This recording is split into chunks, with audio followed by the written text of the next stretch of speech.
You. Yeah. What's up, y'all? You know what time it is. It's about to be that time. It's a special edition of Theory for Theory. Joined here with Kev Dog. Yes, sir. Or as Korea would say, oh, is that what they're calling him now? It's Kev D OG. He's in town for Anime Expo. And decided to, spice it up this time. Shout out to Double O Flevens.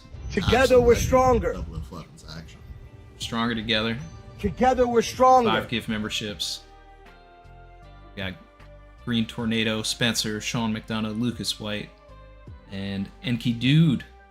Yep, it's Kev, IRL. Yes, sir. Big Stinky. I'm grateful to say Big Stinky live on the stream now. One of my favorite chatter names of the Savage Crew, Big Stinky. Yeah. Last time we did something like this was with Dax Sake early last year, and that was fun. That time we had 2 microphones. I couldn't find the wire for my other microphone, so we're running solo with this. If there's any sort of audio issues or anything like that, or any technical stuff, because we don't do this IRL stuff very often, please let us know. We're gonna give you the Theory for Theory ASMR experience, like left side or right side, technically me, left side Randy, it's gonna be a good time. It's gonna be a good time. Okay, we sound really clear. All right, so phenomenal. Well, it is a different setup than when did it with Dak anyway, so how's everybody doing? Kev, you want to regale the chat with your experience at Anime Expo? Yes, I didn't go this year, but so far it's been a really cool time. Obviously, the only reason I'm here at the moment is obviously to visit my guy, Mr. Troy himself. But the reason I'm in LA is because during our charity stream on my channel, we raised multiple thousands, and because of that, we reached the incentive for me to be in LA for the first time since I was like a little kid, which is kind of crazy, you know what I mean? Seeing the city and not just going to Disneyland is pretty cool as well. But I mean, so far, like, subscribe if you're feeling the vibe. That's so true. That's so true, actually. But so far, I mean, it's been a great time. Met some great people, And when I was at the convention, though, it was really cool. I got to see a world premiere sneak peek of Steel Ball Run, the newest part of JoJo, which will be cinema. If you're not tapped in, you gotta tap in. And obviously, I just showed Randy before the stream, but there was this amazing One Piece cosplay kind of get-together thing, and there were some great ones there, and they were caught up. We saw Scopper, Loki, 3 of the Poneglyphs. We're looking for the 4th still, but it's been a great time. Well, the craziest one you showed me was that somebody cosplayed Captain John, apparently. Oh yeah. And Kev had a picture of it, and I was just like, what? Yeah. Let me see if I can send it. I'll see if I can send it in the Discord. How about that? So people can see the legend that is Captain John. Now, what would have been a crazy pull? Have you read the new SBS? I skimmed through some of it. So tell me what was. So I thought there was something crazy. You know how Oda had those stories before Romance Dawn? The One Piece prototype. Yeah. Gil Bastar. Yes, that would have been insane. Because so many people predicted him, that silhouetted, guy with the hat. Like, was that the man marked by flames? Oh, is this like some crazy important guy? And now he's like, oh nah, he's just my former OC MC. you know, and I respect that. I Crazy. respect it too. I respect it too. I was one of the people who got, you know, lost in the speculation of what that silhouette character could be. I had my, you know, my own options for it. But hey, it's Gil Bastar. All right. Shouts to Gil. If I saw Gil yesterday, I would have been going crazy. But in the one shot, like, he didn't have 4 arms, so now I want to know the story of how he ended up with 4 arms and Thriller Bark. That is true. Well, Hogback, he's a bit of a weirdo. Yeah, I know, but but there's also a shot in the like 1096 where you can see a guy in the background with 4 arms holding guns. That is true. And everybody was able to like pin that back to the Thriller Bark thing. So it's implying that like he had 4 arms then, like, so I don't know, like, was he? What if he was the previous user of the Hana Hana no Mi? Oh, that's a spicy one. See, for me, I thought like Onigumo. Like, what if he was the previous user of that fruit? You know. But then again, like, if you die and you have a devil fruit that creates more arms, wouldn't the arms just disappear? That is, well, we know that devil fruits like Logias can infect the environment. So what if the devil fruits could affect like the body as well permanently? Like that could be a thing. But I think if it was Robin's though, it would probably like fade away. You know what I mean? Yeah. With the Machamp fruit. I like that one. Galaxy said he's like Vanderdecken who had 8 legs. But the thing is that in the one shot, he was just a normal guy. 2 arms, 2 legs, human. So maybe he became so fast at, you know, drawing a gun that he developed like an Ashura like thing where he grew more arms. I don't know. It could be something crazy like that. We'll never know. What if Gil Bastar is like the man who we learn about Ashura from? You know, like the former Ashura user of the Rocks Pirates. So this is the future of Zoro. He's gonna get 4 arms. All right. Oh yeah. I mean, because Zoro's the MC of One Piece, so it would make sense if. All right, let me stop. Chief said he learned it from Tien. Yeah. Oh, he saw those Tien edits. He saw those Tien edits and locked in. Oh man. God, I forgot that Tien did that. And then he never did it in Z.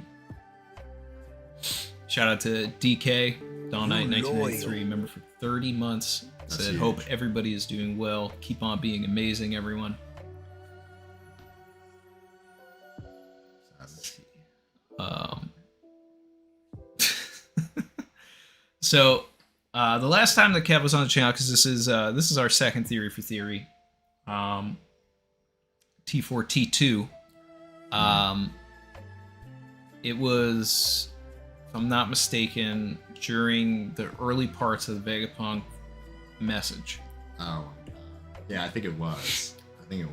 So probably around like 11-14, something like that. Over a year ago. Just about probably like a year and 2 months ago.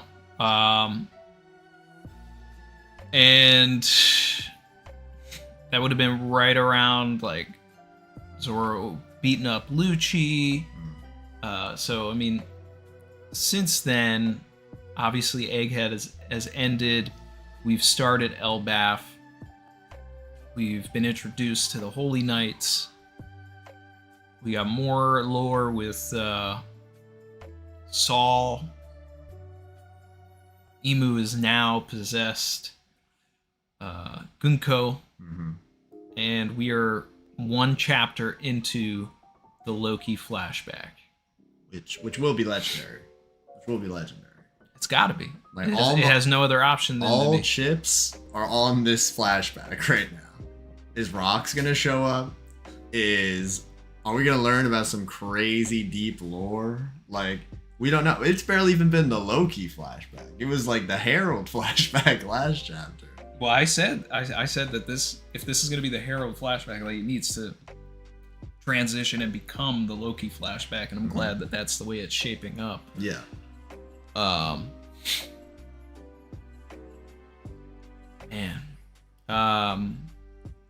think that Rox has to show up. I completely agree. I think the amount of setup he's done, because how long has Rox been in the story now? Over 200 chapters, at least? Maybe 250? He was named in 957. Oh, 950. Okay, so 200. Because I thought it was 900, but yeah. Well, wait a second. Because I think it was like wait before a second, Wano math started. piece. Oh my god.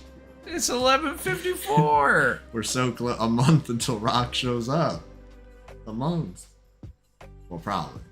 I don't know. I feel like he's got to show up. He's got to be like in the next 2 chapters or something. It can't be. Because it has to be when Loki's a kid. It can't be when Loki's like an adult. Because that. Well, he could be like, you know, the Oda classic, silhouetted mystery man. But I think the more obvious silhouetted mystery man at the moment is Emu possessing one of the main characters. So I feel like Rox is just inevitable at this point, like very, very soon, you know? My thing is, from like just a story perspective and everything, is that Rox has been built up so crazy for the past now 200 chapters. And we know he's going to be part of the God Valley flashback. When Oda finally gets to the God Valley flashback, the last thing I want is an origin story for Xebec. Okay. You know, it's like if you made an Avengers movie, right? And well, I'll use this example. Like, originally the Avengers movie, before it came out, the first Avengers movie was going to introduce Wasp, and it was going to be played. Wasp was going to be played by Zooey Deschanel. That was one of the early scripts, and the story took so much time out of the whole like ensemble thing that was going on to tell you who the Wasp was, give an origin story for Wasp, and create this character who was basically Wasp the movie, and that's why the character got completely cut and we got the Avengers movie that we did. But doing God Valley and then finally introducing Rox, telling us who Rox is, and then going through all of that is like the same thing. It's not like, I want to know who Rox is before the flashback so that I don't have to sit there and learn who this guy is. So having the Loki flashback be a backdoor way as an introduction to Xebec is way better than trying to disrupt the action of God Valley with lore about Xebec and, you know, do a flashback within a flashback of here's Xebec as a kid and like all this kind of stuff. Like, you know, maybe we can do that as long as we have the basics of who this guy is. Like, we got the silhouette of him. We know that he was he was basically the Shanks figure for Loki, which is great. Love that. Unsilhouette him in the flashback now.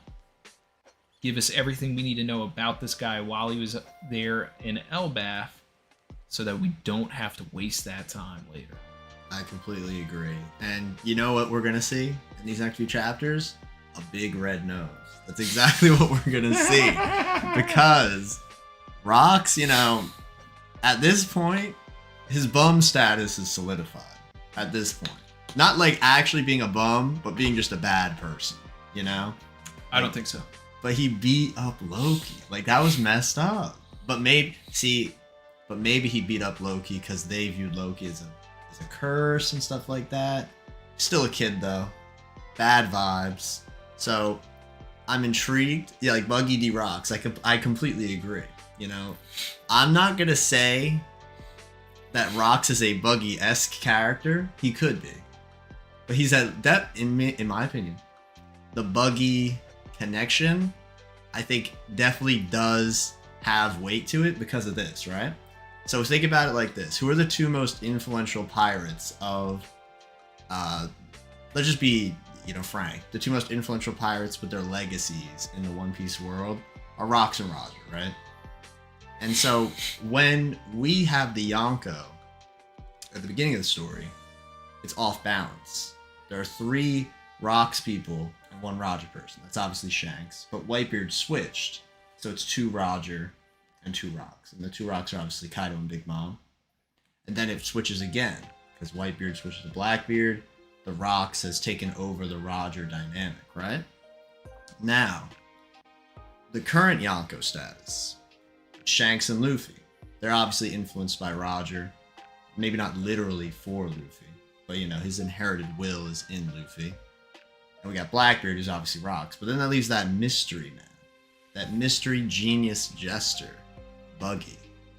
And, you know, you could say Buggy is influenced by Roger. But I don't really think so. But he does want to be the Pirate King. He does. That's his dream. So I can't say no to that. I can't. Because that was peak. And I do want Buggy to be the king of it. As many of you definitely do. You know, you avid readers. But I don't know. That Buggy Rocks connection, I think would really amplify the dual, you know, kind of legacies of these characters, as well as the contrasting ideals of Shanks and Buggy. You know what I mean? With a pirate, like the most dangerous pirate, and now with Shanks, you know, obviously being connected to the Celestial Dragons now, would really create that dichotomy, I think, really well. Let's see. I know that was a lot. That was a lot. No, I mean, I like the idea of like trying to split it in half and make things work. But if that's the case, like, you know, I gotta take into consideration that like Buggy literally was on Roger's crew, so he's part of the Roger side of it all. Mm-hmm. Shanks is part of the Roger side of it all. Luffy could be arguably part of the Roger side of it all, mm-hmm. because he's got Roger's hat and he's influenced by Shanks. And if that's the case, like, you also have the direct parallel to what it was at the start of the story anyway, because you have 1 Roger person, 3 Rocks people. Now you have 3 Roger people, Okay. 1 Rocks person. And that's why the world government is going so hard now, because they view Roger, like, they obviously defeated Rocks. But Roger's will, you know, he's still seen as, like, you know, in their eyes, the big bad of the world, this agent of chaos in a way. You know what I mean? I mean, I think it's all propaganda. Oh, of course. So Of course. it's just, I don't believe anything that Sengoku said there. If he tells me the guy's bad, then I have to think the opposite until Oda tells me otherwise. Mm-hmm. There's too many instances. Look at what we're dealing with the Loki thing. Like, oh, he's killed his father, he's terrible, he's awful. You know, it's like, and I've been saying, just wait until we see what happened, because he probably had a reason for doing it. Yep. Odin, like, he's worse, blah, blah, blah, this and this. And then you see, like, everything he did was, you know, just misconstrued. So I'm not saying Rocks was a saint. Oda could go that far. But even, you know, what we've seen of him so far with the mini Loki flashback, probably not. But I mean, like, him being neutral towards bordering on good is, like, makes sense to me. Like, if he wanted to destroy the world, right? But it's very simple to say he wants to destroy the world to fix it. You know, like, he wants to destroy the world government.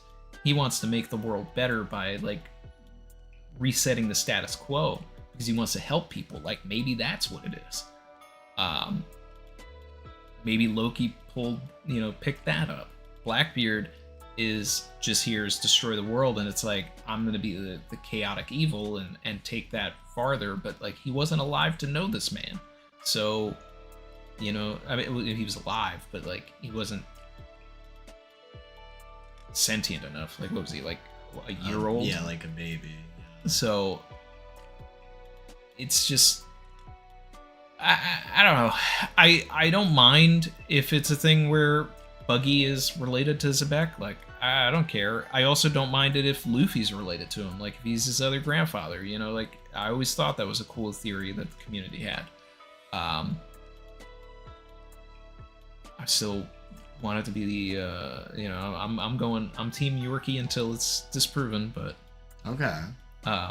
That would be a further good Brook connection, obviously. You know, connecting the past to the future.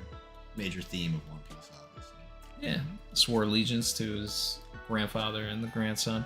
And then, but the thing I like the most is like Yorkie was the first flashback character introduced when we got into the Grand Line, and it's like if he, you know, even if Yorkie's the man marked by flames or whatever, and he's like holding the key to Laugh Tale, and it's like to get to Laugh Tale you have to actually interact with the person, with the first flashback character when you got into the Grand Line. Like, I don't know, I feel like that's full circle. I agree completely. Yeah, I love, you know, I think we both agree that One Piece, you know, obviously we all know about the parallels, inversions, all that, but usually he does set up these little like nuggets of information that do come back in a massive way.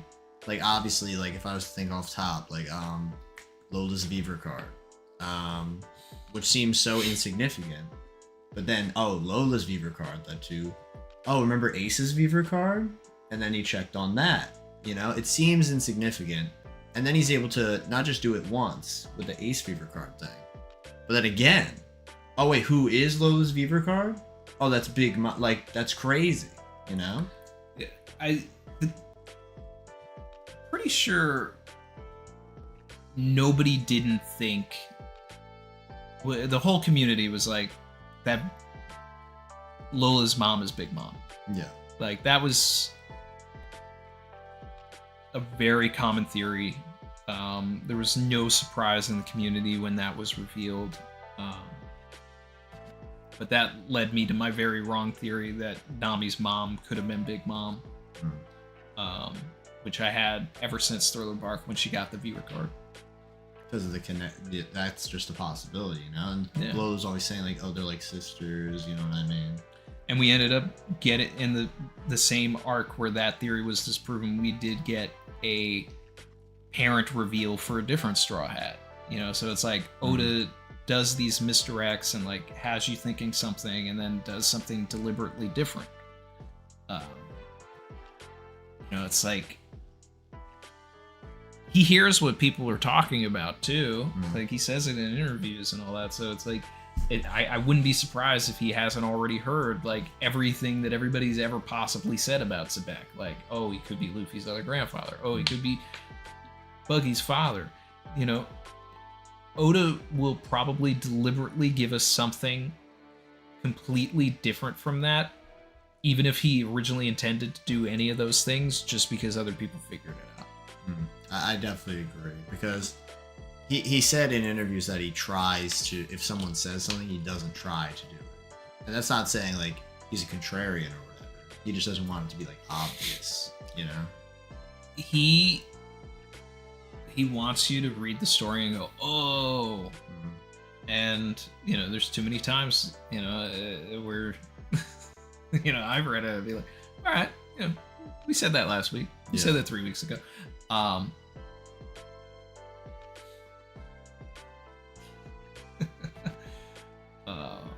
But what else do you want from this Loki flashback? What are you expecting? Oh my god. So I have a lot of expectations for this guy, right? I think, you know, it's kind of crazy, right? Because you've been in the community for such a long time. You've seen all the debates like, oh, how important is this character going to be? And of course, the classic, are they going to join the crew vibes? Are they going to join? And for me, I feel like this is the strongest contender since Momonosuke for are they going to join the crew? I don't know, man. I don't know. It's just the immediate, and it's not even because he's cool. Because that, you know, everyone thought Yamato was cool. But I did not think Yamato was going to join the crew. That's just me. But I feel as though, like, this guy, he's got so much here. You know, obviously, ever since the beginning of the story, giants have been a major factor of it. How fitting would it be if, like, the rightful heir to the giants is now in the crew? Like, that would be crazy. And there's always that demon connection. You know, think about Robin. She had all this demon stuff going on. And now Loki obviously has that same kind of a stigma associated with him. I don't know, I just get a lot of good vibe. And then coincidentally, right after Luffy says, You should join my crew. What do we get? His flashback. And I'm like, oh no. And obviously there's stuff with the mural. So regardless if he doesn't join, he's gonna be there. He will be there. You know what I mean?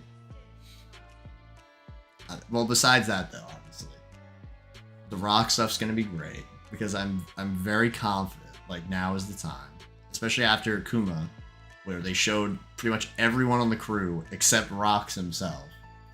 And I don't know. I feel like we're gonna get some crazy like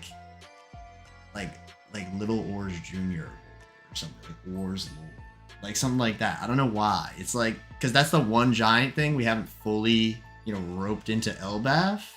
Like we have every other giant at the moment, but I don't know. It just seems like that would happen.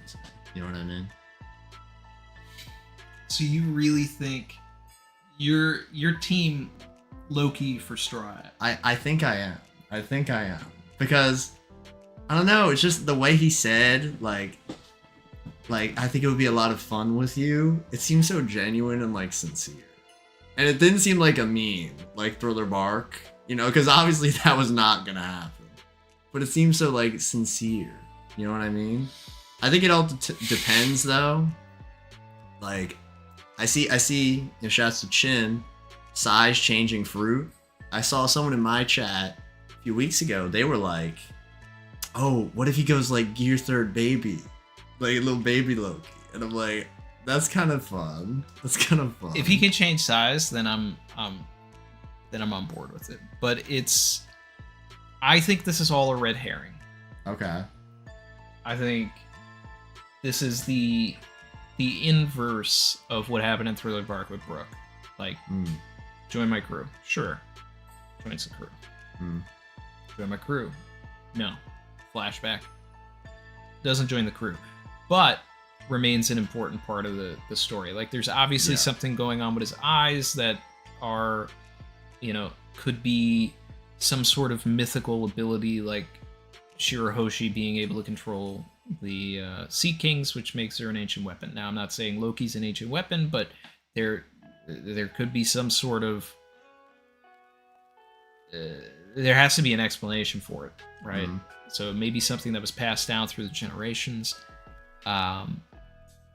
If it's something that Luffy needs in order to get the One Piece, but then again, I mean, like, Roger didn't need Loki to go and get it, so I don't know, but maybe he needs Loki to complete what's on the final poneglyph. Like, I don't know. Then Loki comes along. But I mean, as far as I'm concerned, Luffy already has a giant on his crew. He's got Hiruden. That is true. That is true. Well, see, I love Hiruden. I love my man. But he's not fully on the crew. Like, and that's not to slander him. But I'm just saying. Like, if that's the case, we're going to say Bartolomeo's on the crew. Or Cavendish is on the crew. You know what I mean? And it's like, I love them. But they're not Chopper. They're not Robin. They're not, you see what I mean? There's like the levels. Like, and this is somewhat a Hiruden flashback now, obviously. Because Hiruden's going to be a major character in this flashback.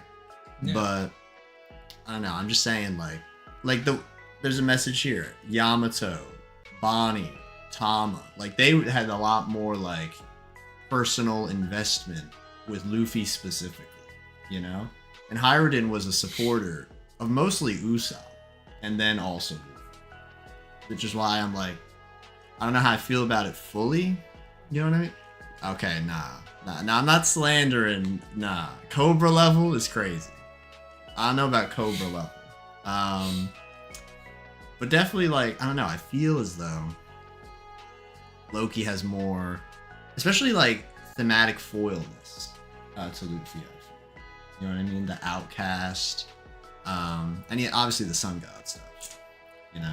I don't know. I mean, it feels like a complete retread to how he met Zoro, though. That is true, with the chained up and the tree. I see that. It's like he lets Loki go. It's just so Zoro coded that I don't think we can. It's not unique enough.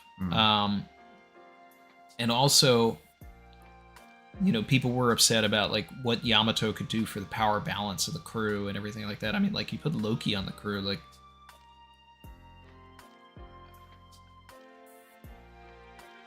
There are levels. like at that point, like he might be above Zoro and Sanji. Like who knows? For now. Because there's all after Scopper was talking that talk to Zoro. And I really love that. And to me that makes me think, and I'm not a big like the intricacies and the power scaling, but like obviously Zoro and Sanji. I remember it was on was it Cole's with the list? He put Dorian Brogy as equal and Zoro and Sanji as equal because they're meant to be parallels. And I was like, I messed with that. So I feel as though I still stand by that, and I feel like the story as we've gone on only continues to support that. I especially with what Scopper said. Obviously there's a whole mystery on like what he say to Sanji, but like I feel like we know, like, okay, that's just gonna be revealed later on. Maybe not in this arc, but it easily will be within like 100 chapters. You know what I mean? If we're still in this arc in 100 chapters, that would be insane. But I don't know. Let's see. Phantom Greyfire, good to see you. Said, I don't think Loki can fit on the Sunny. He cannot. Yeah. And shrinking him seems like a cumbersome method. Not only a cumbersome method, but a convoluted just to make it work for the story. Expanding the Sunny's even worse. I mean, I wouldn't mind Frankie upgrading the Sunny or turning it into a giant mech, but making it so that it fits Loki is just going to be cumbersome for everybody else, because it's gonna the ship's gonna be like what we saw at the end of right after Egghead when they were on their way to Elbaf, where everything is just ginormous, which was fun, but the Sunny doesn't need to be like that. And then Phantom said Loki getting his fruit stolen by Blackbeard seems like the more elegant end. That's something I haven't heard yet, I've never heard that. and I like that. So when you mean getting his fruit stolen, do we mean like Loki dies? Because like there's no way that's gonna happen. I mean, Because the mural that could be interesting. that would be crazy. That would be like a very interesting story development, because we set up this mural. And then we have this whole thing like, oh, Fishman Island's gonna be there, Wano's gonna be there, the Minks are gonna be there, all these allies. And the most prominent ones, obviously, are Luffy and Loki. And then Loki's not even there. Like, that would be crazy. But the fruit stolen is interesting, because there's been so much hype around the fruit. We still don't even know what the fruit is. And I've seen some people speculate that Loki... Because the chest, I don't know if you've heard this, but like the chest itself could have been like the chest that Shanks stole, and that's the one that had the Gomu Gomu no Mi, and then it all leads to that, That could be something, because obviously that's the sun god fruit, and Elbaf's all about the sun god. But I don't know. I mean, there's still the chance that Loki does, because we don't fully know what's up with him still. So. Well, I like the idea that all of this stuff with Harold getting whammied and possessed and all that is because the government may have finally found out that the fruit was on Elbaf. So then they started working with Harold. He didn't want to give them the fruit, so they Reversy him so that he'll open the chest or tell him where it is. And then what ends up happening is Loki kills Harold, and then Shanks, or actually, they would have gotten the fruit. So they get the fruit, and then once they find out that, once Shanks finds out what it is, then he goes out on a mission to get it back. Mm-hmm. I think I'm hoping that's the way it goes. I really like the full circleness of this is where the fruit was from, because it makes the beginning section of the story, where both Luffy and Usopp were so excited about going to Elbaf, feel even more like satisfying in a way, because they obviously don't know if this is the fruit. Like, this is where their whole entire journey kind of started, this this impetus moment. But I don't know. I think it would be cool. You know what I mean? Let's see. I saw a message earlier.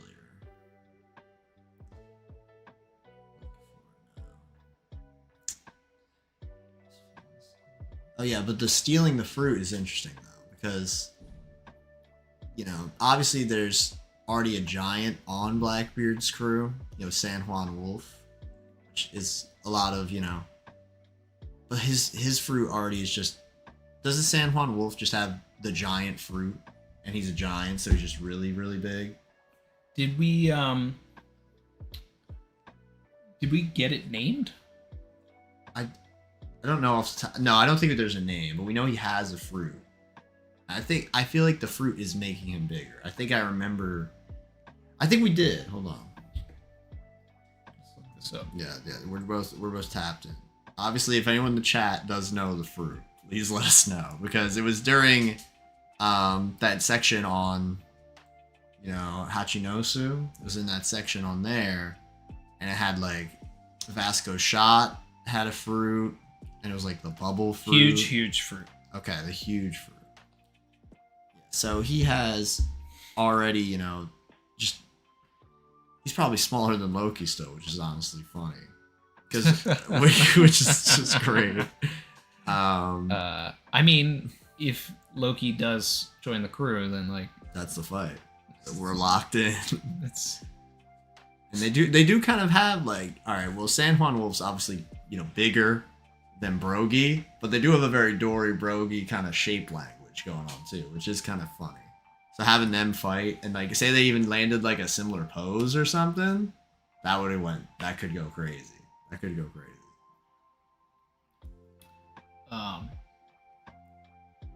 So what's your take on everything with the Reversy, and what do you think's gonna happen when we get back to Emu and Gunko? So I absolutely love the game element of it. So I've definitely told you about this before. I'm a big ink fruit guy. Like that's like I feel like the ink fruit has to be a thing.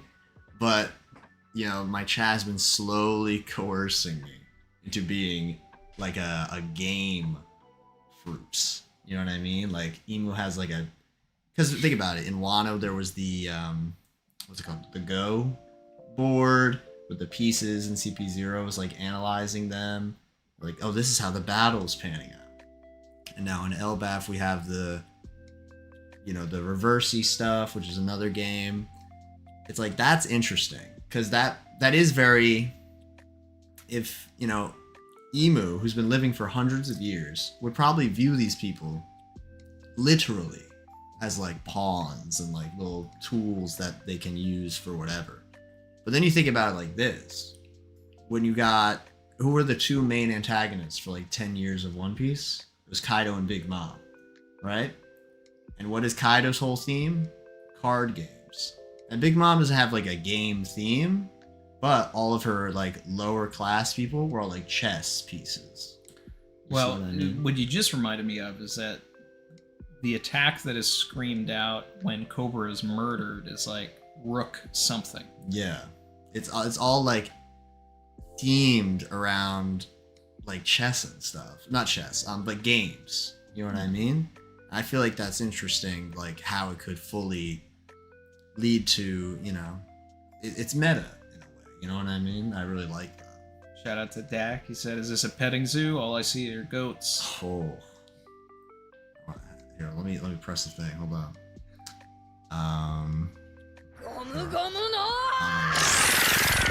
Okay. Boom. Oh no, that's reach. Just listen, preach. Nah, you're not reaching, Dak. You're not reaching. Okay. That's so true. That's actually so true.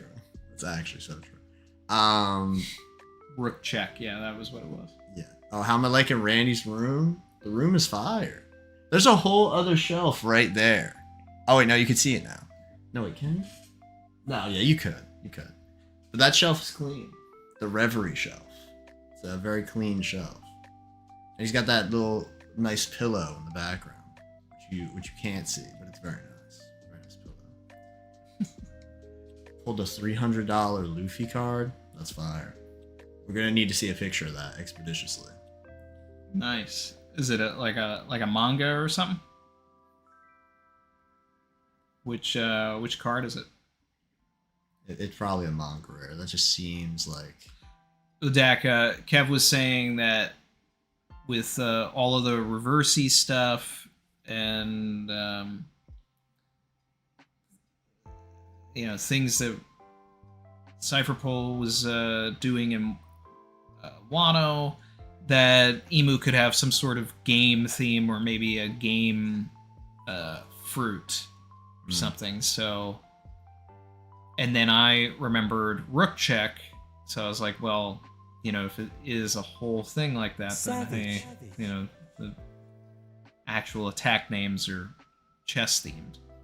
Yeah. Shouts to Josh. Big shouts to Josh. Shout out to Josh Thunder. Appreciate the super. Said, I can see the moment now. Loki's eyes get exposed. Luffy thinks he looks cool. That's when Loki joins the crew. Well, that would be like a Sanji pudding moment too. Wait, that would hit. That would be great. Let's see. Phantom said Loki's too strong to keep into the story without a clear purpose, offering a Gorosei, etc. But Teach stealing the fruit gets closer to Loki sort of being the cause of the destruction of all things. See, I like that, and I buy that. And I am inclined to agree with Loki's role in the story, making a little more sense that way than joining the crew. But we'll see what it's Oda's story, and he loves giants, and if he wants to figure out the mechanics of all of it, I just think that if he can shrink and get onto the sunny, it's gonna feel like, well, of course he can. Yeah. That's how we keep him around, I think. Can we go back to that real quick? The message from him. It was something. Yeah, the cause of the destruction of things. That's such a tragic angle too, because if the curse was all like fake, which it realistically probably is, it's being just conflated onto this little kid because there's so much negative association with him. It would be really tragic if, his abilities somehow do lead to this like destruction. Like actually, it's not literally him, but now it's like the idea of him. It's kind of like how they view Roger as like a bad guy, They're gonna keep viewing Loki as a bad guy despite him not doing anything. Well, he definitely did stuff. No, he might not have. He might not have. It could. I don't know. I like the idea of him wanting to, destroy the world or be the king of the world so that it just gets out of the hands of the world government and he fixes it. Shout out to Terrible TJ. Said, I think there's a huge chance Loki will be shrunken or have the ability to do so. Lily and Stomach, a filler giant, had the Mini Mini no Mi, a giant who could shrink herself. I think I remember that. Like Eastream. Yeah, I never watched that filler, but I did see the character and all of that. Dak said, Sabo attacked Emu with a chess attack. We had a chess-focused color page right when the Gorosei appeared. Luffy threw a building into Jupiter that looked like a rook. Oda's definitely got a game theme going.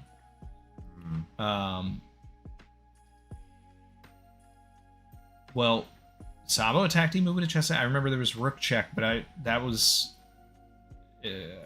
always read it as that was Emu's attack that attacked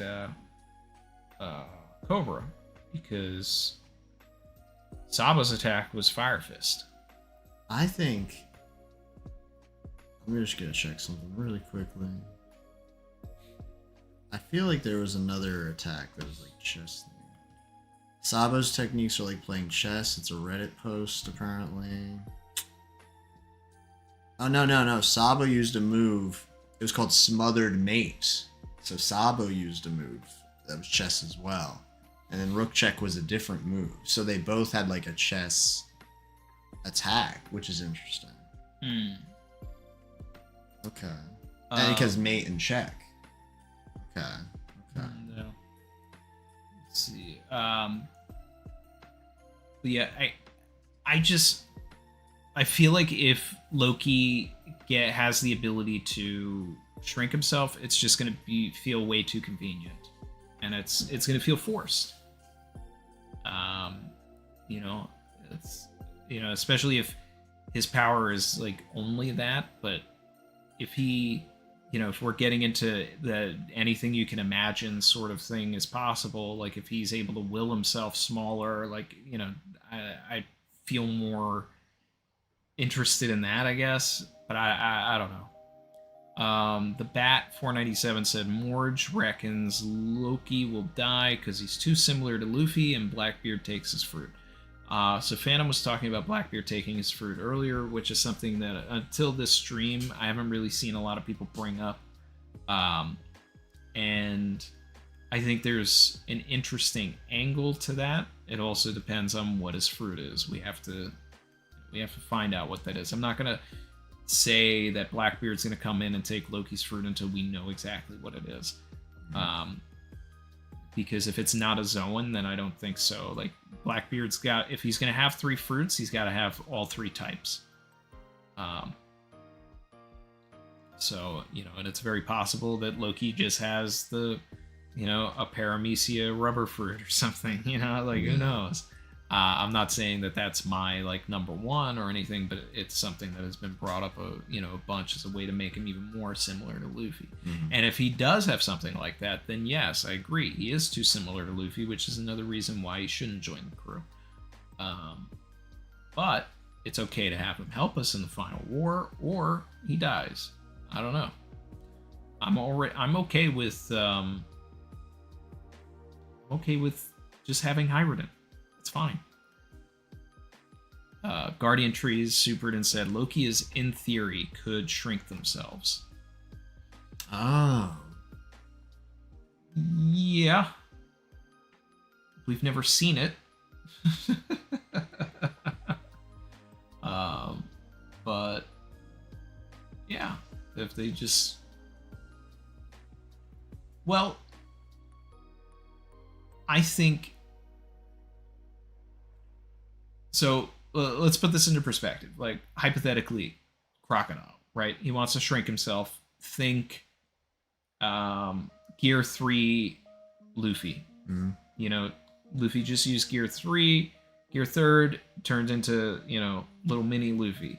Now imagine Crocodile wants to emulate that and become mini Crocodile. That's fine. But I think that Crocodile would have to have a sand pile dragging along with him. It's like he could shrink himself, but I don't think that he can change his entire mass of what he is.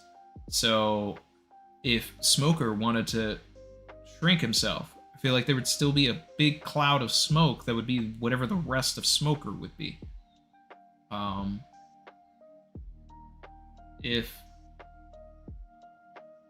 Sakazuki shrunk himself, there would just be a bunch of magma lying next to him, following him.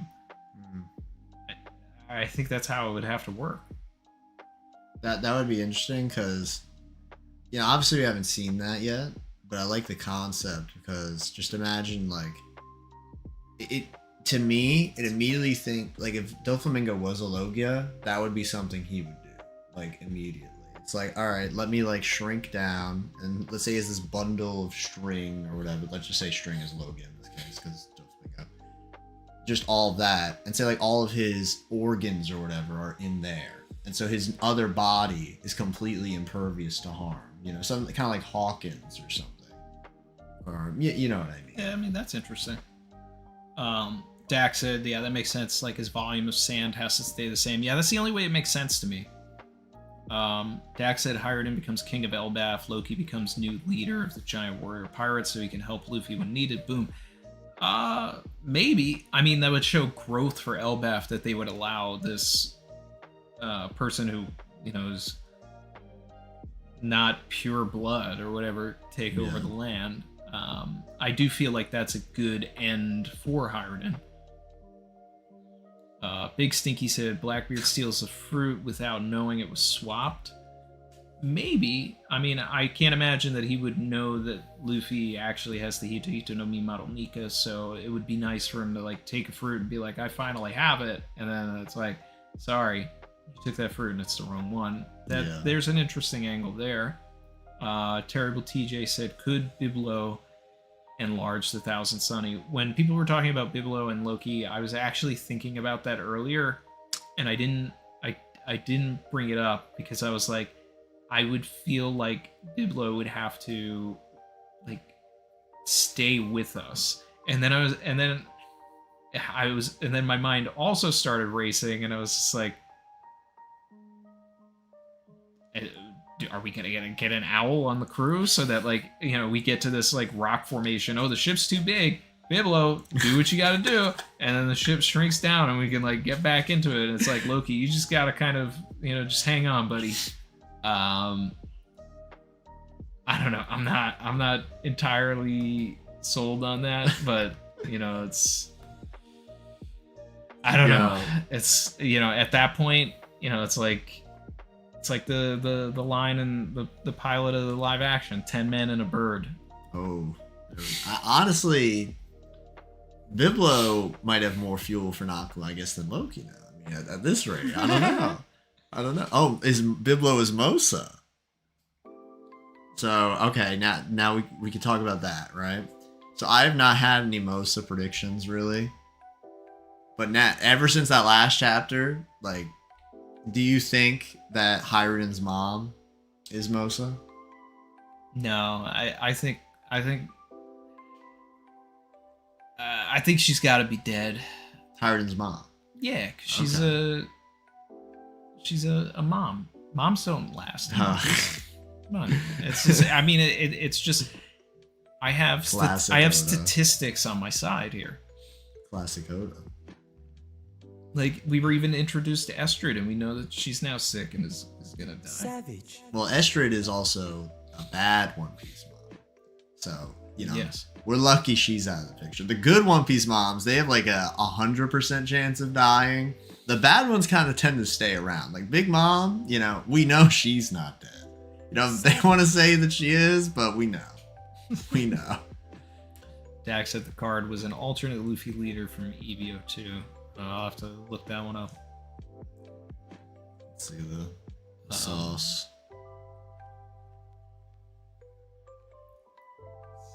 Dax said, yeah, Sabo used smothered mate, which is a term when your king is surrounded by its own pieces, so it can't move, and usually gets mated from a check because of that. So it fits the fact that Emu was surrounded. By the Gorison. It's very cool. I think I saw it. Oh, this is actually pretty awesome. It's pretty awesome. Is that the alternate one? Yeah. That looks pretty sick. Kev just pulled up the card on his phone.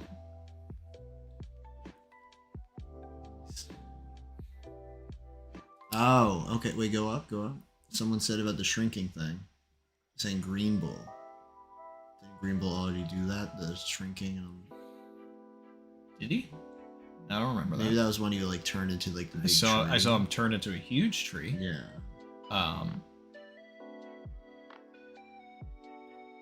Ooh, Big Stinky.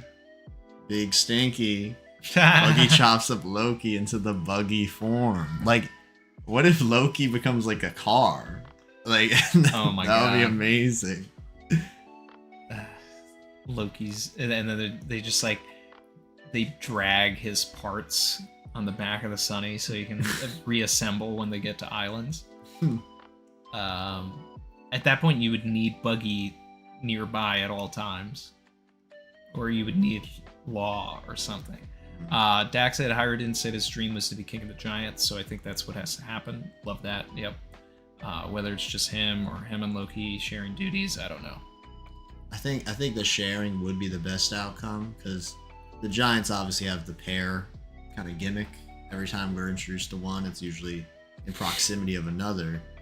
And the only one that didn't have it, I think, was Hiruden, like in Dressrosa. I think he was the only giant introduced like solo, because there was Oimo and Kashi and Dorian Brogy. But now we know Hiruden also has this. But he's a parallel of Loki, so Loki. It's just you have Dorian Brookie, Oimo and Kashi hired in Loki. Yeah. Roto and Goldberg, they were born on the same day, so they're their own pair. Yorl and Jarl. Ural and Jarl, Ja Rule. And then Gerd was introduced with Big Mom, technically. So, I mean, you could say those two. But Gerd is like the only one I would say really doesn't have a giant companion. And Harold, but we don't know about his like full story, I guess, at this point still. Yeah. Let's see.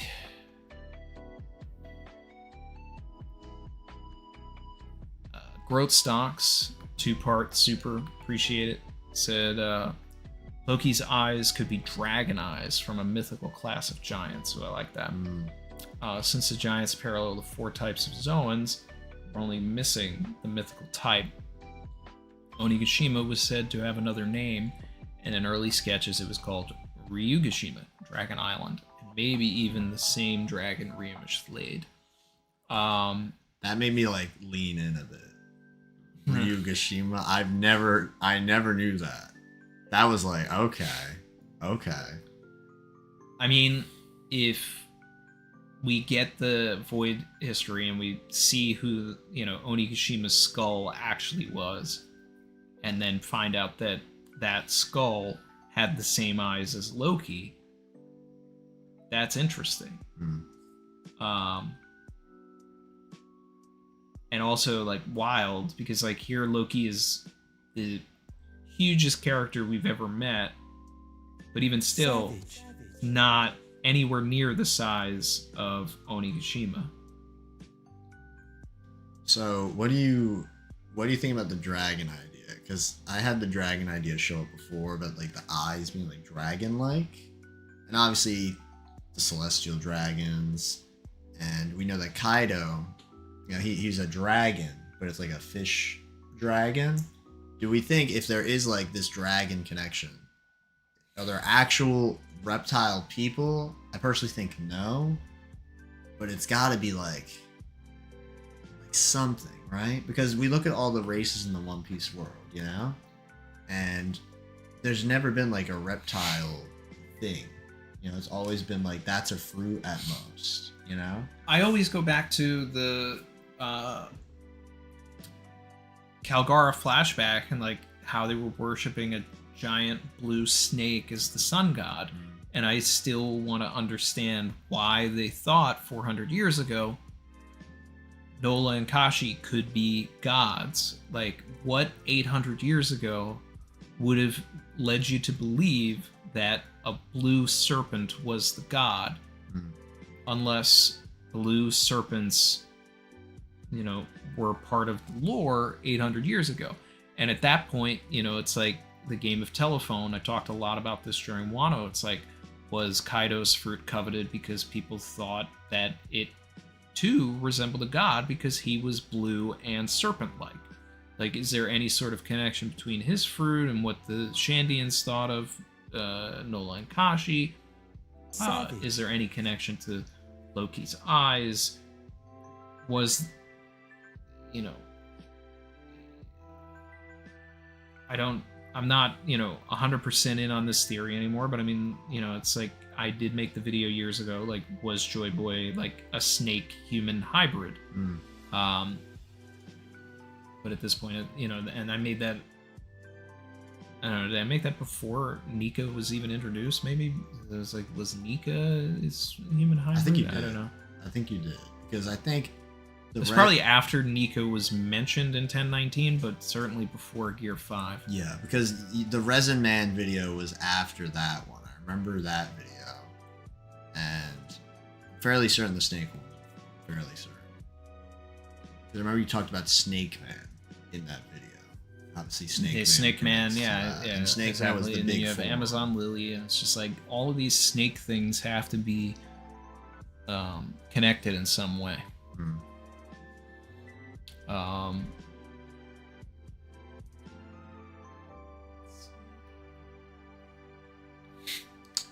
Oh, Dak, the fact that Ito was introduced in a circus that she was working for, and then hired and worked for a clown, and the time skip is peak Oda writing. I love that connection. Absolutely.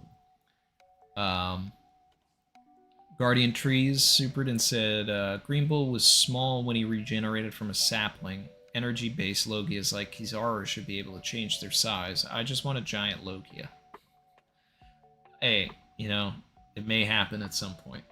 I think the giant Logia, especially after Egghead, is very possible. Because, you know, we had all the hologram stuff.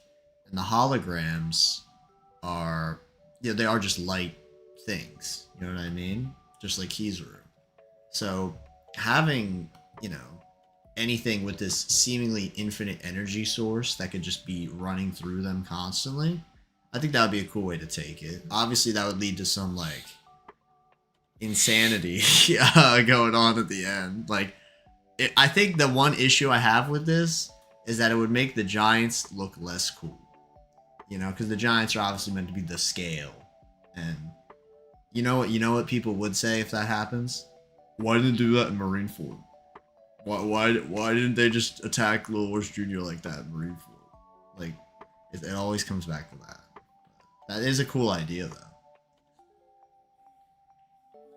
Yeah, I don't know. I still feel like I don't know if you'd be able to alter your volume, though.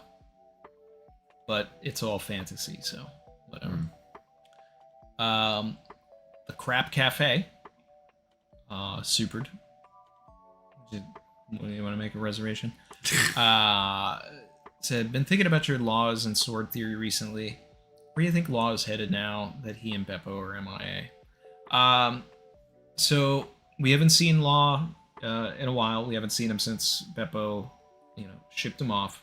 And my thoughts haven't changed too much since then. I've talked about it, you know, certainly not recently. But if you're reading it like a volume, you see Bepo sail away with Law, and then you turn the page and you go to the next chapter, and the first person you see on the page is Sengoku. And obviously Sengoku and Law are tied together. And then, you know, narratively, it would make sense to bring that back. There's the Corazon connection there. Is Law secretly a Marine? Who knows? You know, I mean, it still hasn't been completely debunked, but, you know, there are things in the story that, I don't know, make me lean, like, you know, maybe that's not the case. But I also, like, that theory in the first place was birthed from the idea of Law has become so integral to the current plot, talking years ago when I made the theory, which the theory is like probably over 5 years old now. And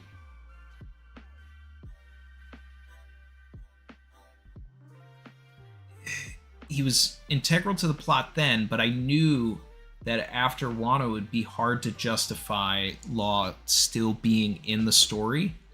So I was like, well, if he's a Marine, then it's more, because it's like he doesn't want to go for the One Piece. So the only two things that I see for Law's future at this point, like if Oda wants to shoehorn him into Laugh Tale and into the end game of the story,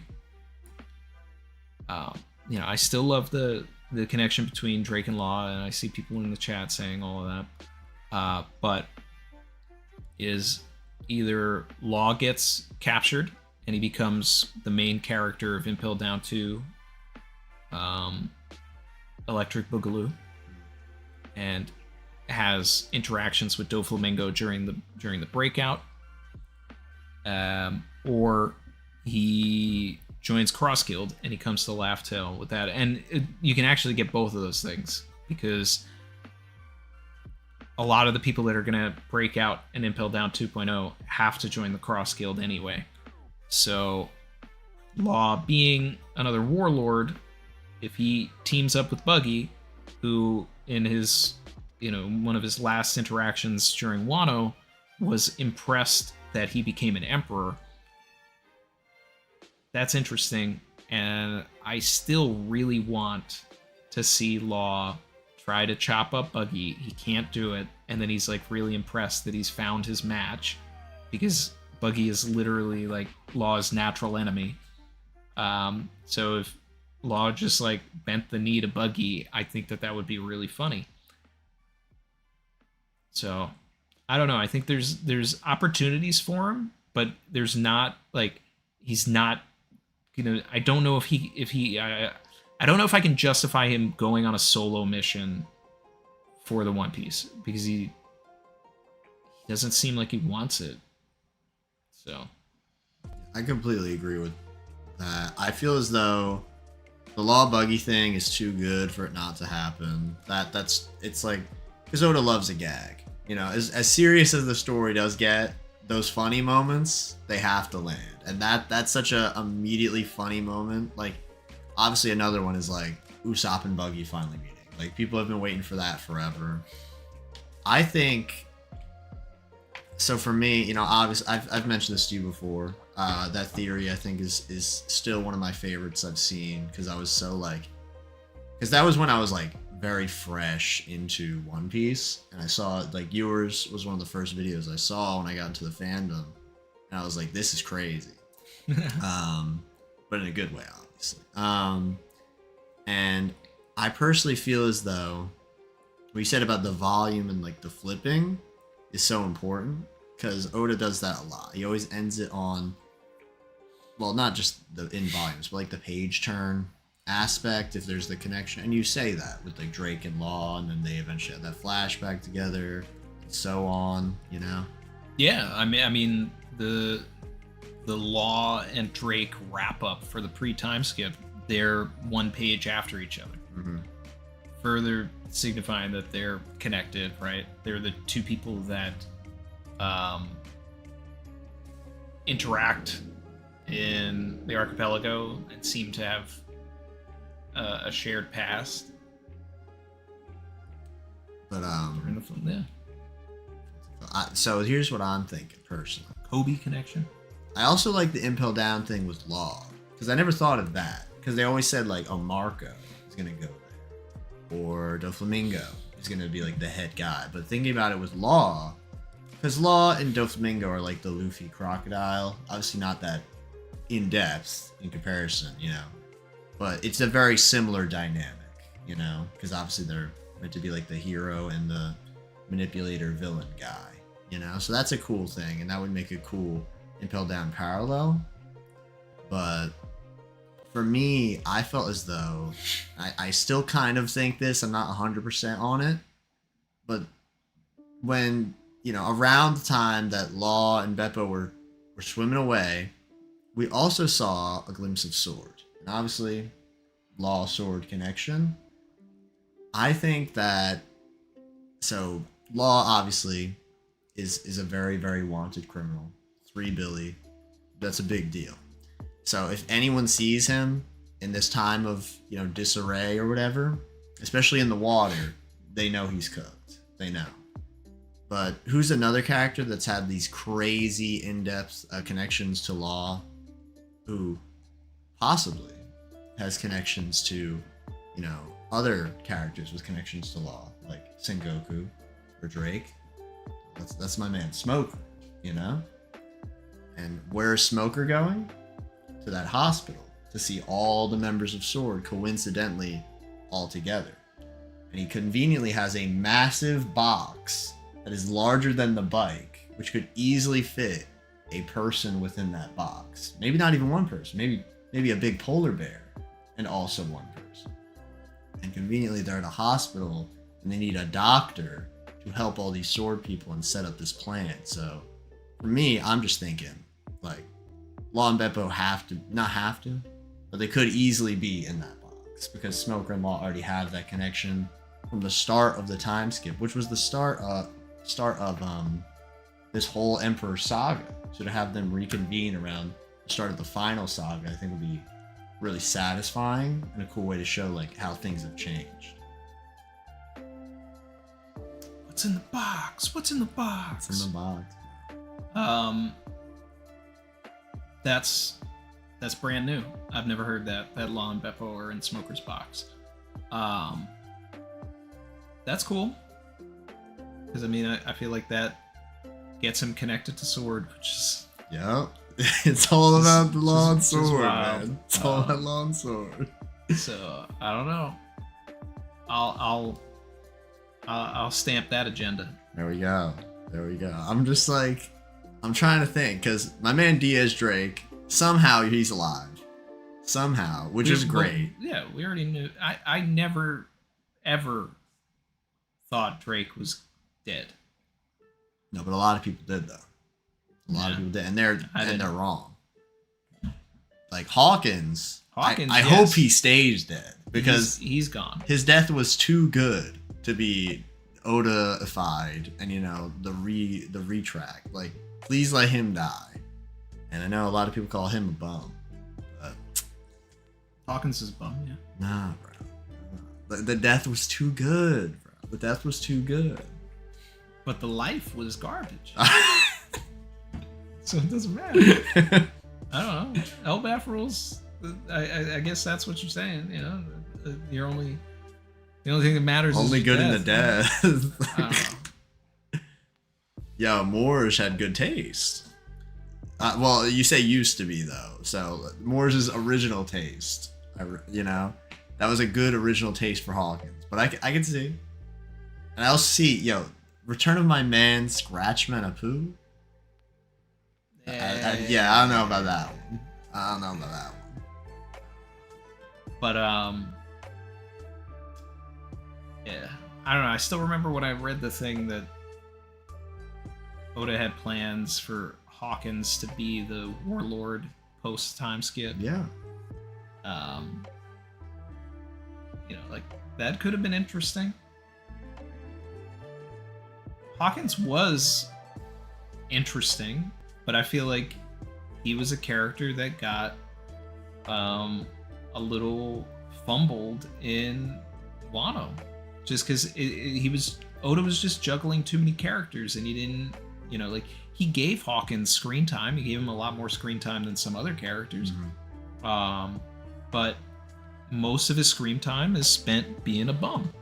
I think it's weird because he wasn't underutilized. I think he could have been utilized better, if that makes sense. Because we have characters who are absolutely amazing, like Capone Beige. I don't think any of us fully expected how good that character was going to turn out to be. Capone's great. He's one of the top Supernova for sure. He Absolutely. was utilized effectively. Yes, but then with Wano, it was very hype to have all these Supernovas together. It was absolutely amazing. But because of that, we have characters who were like Drake at least had like a lot of the stuff with Dressrosa with the flashback that added some depth to him. And then obviously the sword reveal was a great reveal, And Apu, to be completely blunt, I think he was underutilized, obviously. Absolutely.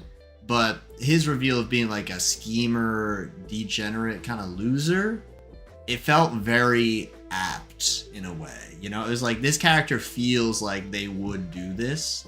The opportunistic kind of vibes. I think with Hawkins, he was definitely underutilized since he was shown up so early in the arc. I think he was in like the first 4 chapters and he's there already. Yep. So I had a lot of expectations, especially because he had the card gimmick as well. And Doflamingo's whole crew had the card gimmick. So I'm like, okay, this could be really cool. But then I feel like a lot of the support characters in Wano could have been given to Hawkins, like as a way of like, if they needed someone to oversee the arena or whatever, he could have done that while also being on the fret, something like that. But yeah, he had a lot of fun moments. His powers were obviously awesome and really cool, but he didn't have the emotional depth of characters like Beige, of course, Bonnie, and having like Bonnie's whole character arc be phenomenal and definitely one of the best. Right after Wano, which had so many of them that felt kind of underutilized, like I was saying. Bonnie's got a better shot at joining the crew to me than Loki. Well, see, the thing is, I would have 1,000,000,000% agreed with you before it was shown that Bonnie's crew was like her family, essentially, like the people that like watched over her as a kid. Yeah, but she lost her crew. I think.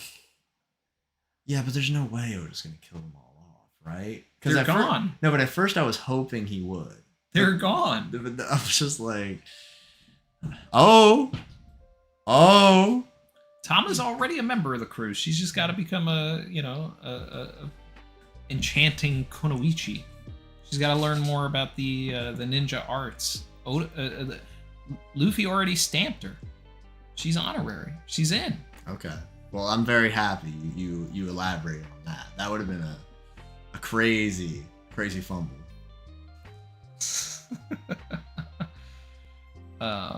Guardian Trees Super said, "Is Usopp one half Zushin Dodo, half giant, half Tontada?" I highly doubt it. My own friend was talking about this like literally days ago. I think this is from the SBS, yeah. Zushin Dodo. The idea is interesting because obviously those are the two groups that Usopp has the strongest connection with, which is fun. But I don't know. I feel like it's kind of contrived in a little bit, and apparently the nose is important for this thing. And his mom obviously has a similar nose. Yeah, the long nose. I feel like the long nose tribe is more likely than the Zushin Dodo one, but the Tontadas also have the long nose, so it's like it's intriguing, but I think it would be better if he's just a person, so it's like he's bringing these groups together just by being a normal human, you know what I mean? I don't know. I think we're so craving more information and like majesty for the crew members that we're trying to force this onto Usopp. Yeah. I think he's just a human. They don't all need an epic backstory. They could just be a guy or a girl or a reindeer.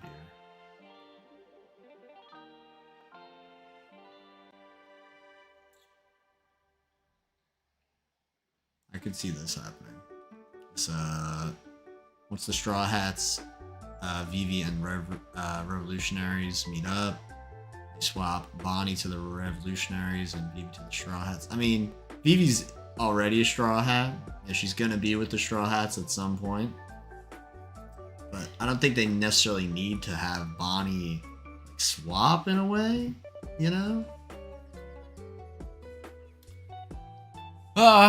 Yeah, I mean, Bonnie could go with the Revolutionary Army. She could also stick around and be, a part of the crew. I don't know. I don't know how Oda wants to juggle all of this, because it's like, at the same time, look at how long we had Momonosuke and Kinemon around. Like, is Bonnie not going to officially join, but basically still hang with us and go different places, and then at that point we also have Lilith. We have our own personal computer Vegapunk type. Kuma, I think he's got to go. His fruit is too powerful and it needs to go to somebody else. And you're on the Vivi train with the fruit. That would be my top choice, yeah. But I mean, like, it can go to anybody, like, it doesn't matter, but it should go to somebody that's been to the Holy Land so that we can teleport to the Holy Land. Vivi makes sense for that. Mm-hmm.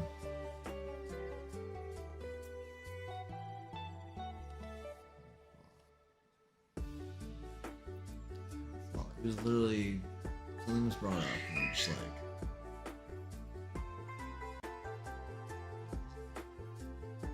oh, I remember now.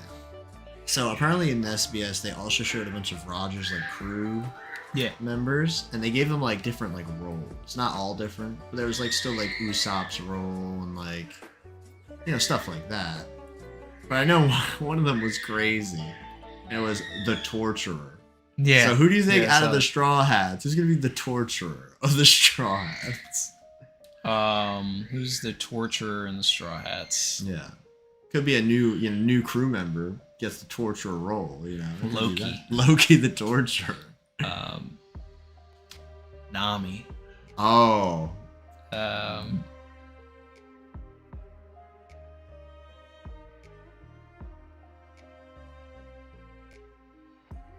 Yeah, I don't know.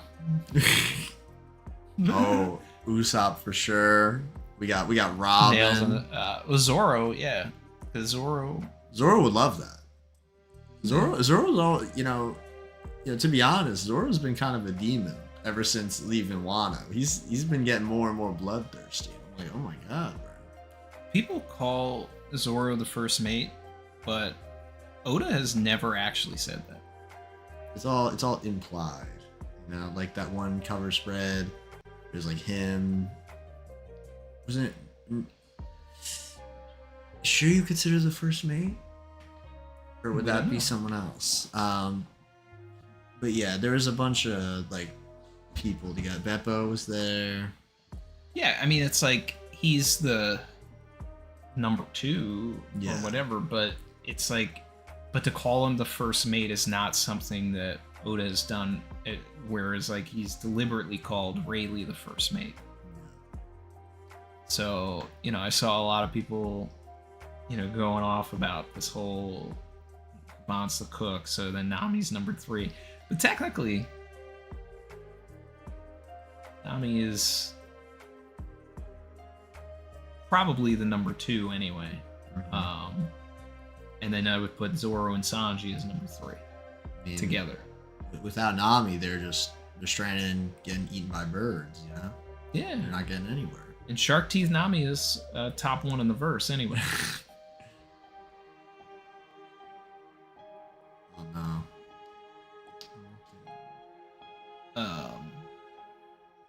Do we ever think that Zoro will be the right-hand vice captain first mate? No, I don't think that Oda wants to paint Zoro like that. And I think if I had to guess, it's probably because if you put that label on Zoro, it deliberately says, I'm under this person, when his goal is so singular and doesn't need Luffy. Like, he wants to be the world's greatest swordsman. He is traveling with Luffy to do it, and he joined Luffy to do it, but he didn't, even though Luffy's his captain and all of that, like, he is not completely subservient to that. He's not going to put his dream aside completely, even though he did in Thriller Bark. It's like, it's just, I don't know, I think putting that label just says, like, I think it would mess with his conqueror spirit. Because he's meant to be on his own journey, but he's putting his own journey and Luffy's journey on the same level, you know? Yeah. And I think it's kind of interesting how, like, remember in Dressrosa, the crew just split up? It easily could have been Zoro splits up, Zoro becomes the leader of a separate thing, but no. It was Sanji, who was like, it was the curly brow pirates. And it's like, that to me is kind of crazy. It's like, you would think that if there was ever a situation like that, it would have been, obviously Zoro. Yeah. It would have. And Zoro has never officially led the crew, but Sanji has. Yeah. Kind of wild. Wow. People try to forget that. So who else do you think is going to get reversied? Are you on Loki gets reversied team, or team Loki does not get reversied? I think Do you have a take? the Reversy is really interesting because it allows for a ton of characters to just like swap sides, and this is definitely going to keep going till like the final.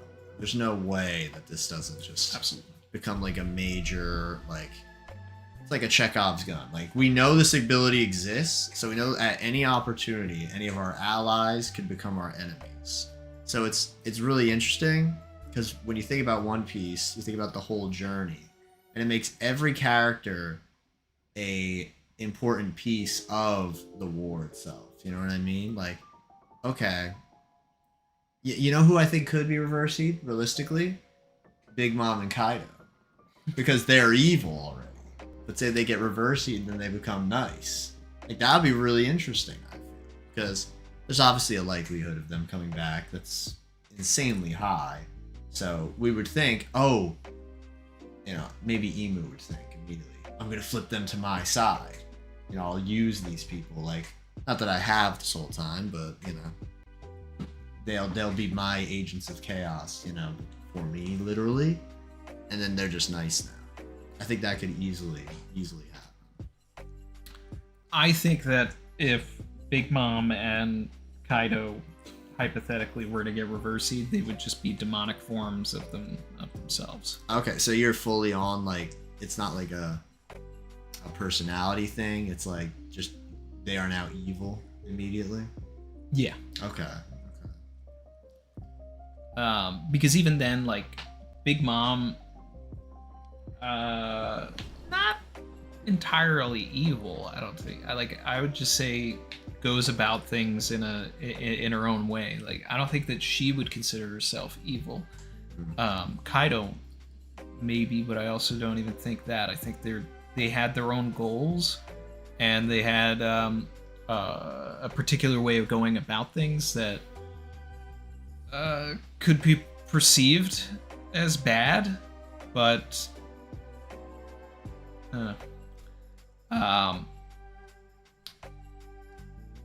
I want to see Lilith get reversied. Okay. And that would make it, because they don't need York anymore if Lilith does. Or do you mean like Lilith would then? Well, that's a good point. I just think that Oda will reverse Lilith so that he can basically turn Lilith into the mythological Lilith with, you know, like, you know, think like Morrigan and Lilith from Darkstalkers. So so she would get wings and all that. If we're trying to run Darkstalkers later, let me know. I'm a demon with a BB hood. But I also think there's an opportunity for reversing Ripley. I could easily see that, because then we would have Colin feeling even worse, and Colin already feels terrible. He's like, oh my god, my dad, no. Yep. Oh no, my mom's a demon. And maybe that would, I you know, I'm not even trying to like troll right now. I think that is such an easy Conqueror's haki moment. If he saw like, oh, my mom is a demon now, my dad is like dead. Well, he obviously isn't, but you know what I mean. He thinks he is. That seems like really easy, because if Colin, you know, Colin was like a Shanks Luffy, same vibes, and we saw like when Ace was a little kid, he was able to do Conquerors like effortlessly. Yep. And Colin is, well, not mentally. I fully still don't understand the giant age thing, but like he's not like getting into all that. Yeah, he's like a kid still. I don't know. I think he could have like one of those moments, you know. I like that, but I also think it would be, you know, dramatic if Ripley gets reversied and then Gabon gets back into the fray and has to stop his wife. Now, I think that Luffy's going to be the key to reversing the Reversy. I think that there's going to be something innate in his own Conqueror's haki or within his particular fruit and power that will be able to like bring people back. I think that that's where we need to, you know, we need to eventually get to with all of it. I personally think I don't know where Oda stands on reversing Loki or not. I don't know if he can refrain himself from taking this gigantic character in the story and like making them fully evil and this monstrosity that everybody's got to fight and have it feel like Wars 2.0. But I'm more inclined to want in the story Loki not getting Reversied and showing that he actually can defend his homeland. And the tragic thing is that he has to fight all of these people again, that have been whammied and all that. But, you know, we'll see what happens. And then there's opportunities for crew members to get Reversied. Do you think this could be the fabled Zoro versus Sanji if one of them gets Reversied? Because it's been teased since Wano, like, if I become evil, you have to kill me. This is a prime moment for one of them to turn evil. That's interesting. Man, that would be a crazy chapter. Dude, that would be insane. Uh, And the main, well, one of the big bad guys. We're still not certain if Blackbeard or Emu. It's more likely Blackbeard, but they're right there. You know, this is the prime opportunity to show, like, look, not even because Luffy's obviously not going to be reversed. There's no way. But like Zoro and Sanji, they're seen as like the guys. You know, if one of them happened to be Reversy, that'd be a crazy thing to see. You know. I'd like to see Robin get Reversied, but like it doesn't work. Or she goes into Demonio Floor and it looks like she's Reversied. It looks like she's Reversied, and then it triggers some sort of lore dump about like she's tapped into the Reversy energy, but it has kept herself. And then like maybe we find out that Robin is actually like a mythical Hito something, and it ties into all of it. Like I want to learn some things that way.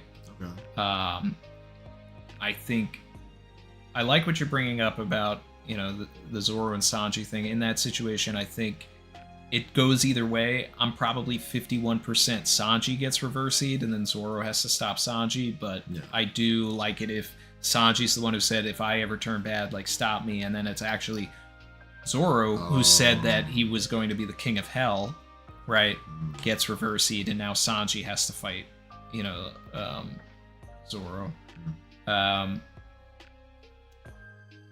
There's some really interesting opportunities either way, but I think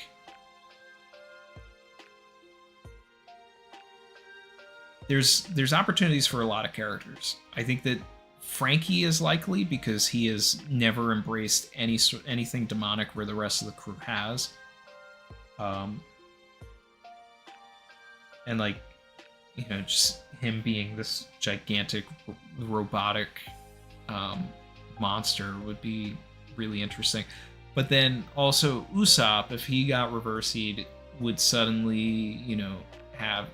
But I also really want Luffy to be able to do his own Reversy, where he gives everybody Gear 5 abilities. And, you know, it's just this mix and match of Emu flipping somebody, Luffy flipping them back, and then now they're powered up with Nika powers. Yeah. And ultimately, you would end up having people that, you know, it's... I go back to Oda said, like, if Usopp was going to have any fruit in the series, he would have Flamenco's fruit from Whitebeard's... the pocket fruit. Yeah, pocket dimension fruit. So it's like, you'd be able to, like, pull out whatever, you know, random object. But that's what we see Luffy doing, you know, casually now. Mm-hmm. Like, he pulls out goggles, he pulls out a bat, pulls out paint, a helmet, you know. Usopp would benefit from that kind of stuff. Like, Emu Gunko just pulled out a shotgun, a book, like, all this kind of stuff. Like, Usopp's got the best imagination on the crew, and so does Frankie, so it's like those two would be menaces either with Reversy powers or with... the Gear 5. You know, Gear 5 Reversy. That's very interesting. I like that you brought up Frankie as well, because he's got like the tech imagination, but Usopp's got the art imagination, so you could interpret it in very different ways too. Because Frankie would probably make like a weapon or something, but Usopp could like create like a creature, like I remember when he made fun of Rinosuke. He's like, "Oh, this doesn't even look real." Imagine he made like in his brain a realistic like Kaido-esque dragon that just showed up. Like that would be insane. He would be a monster. Yeah, it would be absolutely crazy. The man who built the Climatact with the power to bring anything that you can imagine in this world into reality. He's a meme. It's what Willie Gallen said. Whatever you can think of in this world can be turned into reality. And it's the story is showing that more and more with these new abilities. Do you think so when it comes to that kind of stuff, because to me, if Usopp was Reversy, he personally would have to undo it himself. I think that would be how they do it if Usopp was Reversy. Because this is obviously, you know, people don't do the Blanks arc really anymore ever since, you know, people were like, oh, this character didn't get enough focus and blah, blah. But Usopp's definitely getting more moments as the arc continues, right? Do you think that would be a moment for Usopp if he was Reversy? The way that I would want to see it, if he got Reversied and was supposed to get himself out of his own Reversy, then it's Conquerors. Like it's that like he's fighting his friends and then on the inside he's all torn up about it, and then he has this explosion of Conquerors haki that undoes the Reversy, and then in that moment, like, he's a brave warrior of the sea. He's achieved his dream. He just like stood up to the most powerful person, quotes, in the world and negated their power. Yeah. Like, there's nothing higher than that. There's, well, unless Blackbeard does something insane. But there's nothing higher than that at the moment. Here, hold Chad down for a sec. Gotcha. Alright, Savage Crew. You're not getting some Kev ASMR. Let me see. Give me your craziest hot takes right now. Craziest hot takes. This would be fun. I should put on a try not to laugh video. I know they always do that. Like, oh, I'm in another person's studio. Try not to laugh. What if Emu is Lily, but stuck Reversied? Now that's interesting. Because I personally was never a big fan of the Emu possesses Lily theory. But I think it's cool. I think it's cool now because we have this connection that Emu can just possess the God Knights, right? So let's say the tattoo thing that's like right here on the arm there, that's gotta be something connected to like the possession, the tattoo thing. So what if let's say realistically it's like a brand thing, because we saw that with the hoof of the celestial dragon. What if they have that symbol on them, they are able to be possessed? I don't know. Also, guys, I want to use this soundboard so bad. Let's just test this one. All right, let's do. Oh, it's about to get spicy. About to get spicy. Okay. All right, let's get Savage. Oh yeah, Savage. Oh, I always wanted to do this one. Oh yeah. Oh yeah. Alright. I feel like Usopp wouldn't get affected by Reversy, just like we saw versus Perona. Okay. Okay. Randy is back. See, Dak brought up a fire comment. I feel like Usopp wouldn't get affected by Reversy, just like we saw versus Perona. Not sure why, but I can see it. I don't want that. Because I love the gag with the Perona thing, but if he was able to do it against Emu, then at that point I'm like, alright, what special race is Usopp? Like, what innate ability is there? Like, at that point, like, my dude's an ancient weapon or something, you know? So it's like, it was funny with Perona. I would rather it be a thing where, like, he did get Reversied, and like we were just talking about, he was able to break free with haki. That's Like, that's fun to me. It's more substantive than just the gag. Because Yeah. the depression gag, you know, that did hit. It did hit, but, you know, it's like, it's too not serious at this point in the story. Because it's literally Emu. If it wasn't Emu, it would be fine. Yeah, it would like cheapen what happened in Thriller Bark also. And then I feel like it would cheapen the story. Because it would just, at that point, I don't think I would take Emu as seriously if Usopp was able to like break free. Unless it was Conquerors. Unless it was Conquerors, that like would be then great. like that's what I'm saying. Like it would have to be teamed up with a moment of Usopp revealing that like he's got Conquerors. Growthstock supered and said, "I think when Luffy comes back to the Sun Realm, we're gonna see him spread the Nika form in the same way as Emu, but through Bonnie and the 10 giant kids."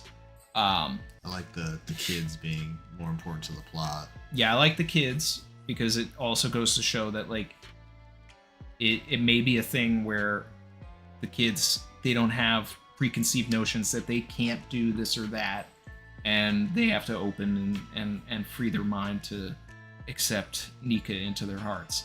But I've been pushing for this ever since Bonnie transformed into Gear 5. I think that we're going to get a lot more of that. I'm going to stand by it. There's some people that have argued against it.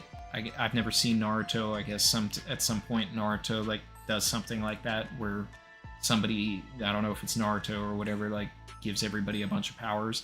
So I get a lot of comments like that where they're like, "Oh, he's just, you know, he's saying something." I've never seen Naruto, so I'm not copying anything.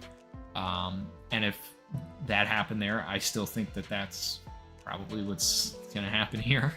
Well, as someone who's also not seen Naruto, I can't give you much info there. You know, I like being on the outs on some things. It's like have you read Bleach or watched Bleach either? Only up to Soul Society. Yep, literally exactly the same. I got to that place and I was like, I finished Soul Society. Oh, you finished? Okay, yeah, okay. I finished it, but then I didn't continue from there. For me, I was like, because I really liked the beginning of Bleach. I got so invested, but then I just got uninvested. Like, I don't know how to describe it. I felt the same way, and I finished Soul Society, and then it was just... Everybody got powers way too convolutedly and conveniently. You mean, like, at the beginning? Yeah, it's just like, okay, now suddenly... Orihime, I think that was her name. Yes. Like, now she's got these fairies, and then Chad has some sort of a, like, weird arm, and then like it was fine with the Quincy dude because he was basically established with powers. Yeah, like as a threat with powers, yeah. But it was just like Kubo was just like, you know what? I want to keep these other two characters around, so bam, Give him cool powers. fights. You got powers. I will Everybody can have powers. And then when Soul Society was happening, there's a lot of fights that were going on. I'm just like, okay, we're just fighting the fight. Like, this is just because, like, this whole thing here is just, it's cool because it's cool. Okay. And I need substance with my cool. You know, it's like, even when Nami gets the climb attacked, like, that's... It was a long while after. She just had a staff, you know, like a bow staff kind of thing. Yeah, but it's also, like, it's in that same realm of Orihime getting fairies and now has powers or whatever. Like, here's Nami and suddenly, like, now she can do all this weather stuff when she couldn't before. Mm-hmm. And it's also, like, it still to this day, it's just like, Usopp, how did you build this? like, and then it's the only justification I have for it is the Willie Gallen quote that happens at the end of that arc, where it's like, anything that you can, you know, dream of in this world is, you know, can be made reality. So at that point, I take that as an answer to everything. I'm just like, okay, well, Usopp decided I'm gonna make Nami a weather thing, and then he did. And as we get further into the story, it seems like that's just the way the story works. I think in retrospect, Cassiopeia was conveniently right after. You know what I mean? Yeah. I feel as though that would have been a perfect place to introduce the climb attacks. You know what I mean? Because we had the heat dials, all the dials, and Usopp obviously was so into that, especially in Water 7. That would have been a cool way to put climb attack into the story and feel more like this is an achievable thing for him to create. You know, because Usopp, he obviously was smart, but there was nothing like that introduced before in the story, if that makes sense. With Skype, I mean, it's all crazy weather and stuff, you know what I mean? Fantastical, you know? Big Sticky said, didn't Usopp use dials to make the tact? No, It was he used before dials dials. to upgrade the tact, Yeah. but somehow was able to make the climb attack without them. And if you had the dials, then it's like, okay, this makes sense now. Yeah. It's like, I feel like, I will say though, real quick, just to backtrack on the Bleach thing, Orihime, I do mess with her head. I don't know, she's funny. I like the fairy thing. It's cute, you know, funny little vibes. I don't know. Like I'm on chapter like 70 or something. Like, Oh, you just started. yeah, I'm enjoying it more. I tried reading it years ago, like multiple years ago, and then I told you I got like not invested, but I'm putting in more of a genuine effort in.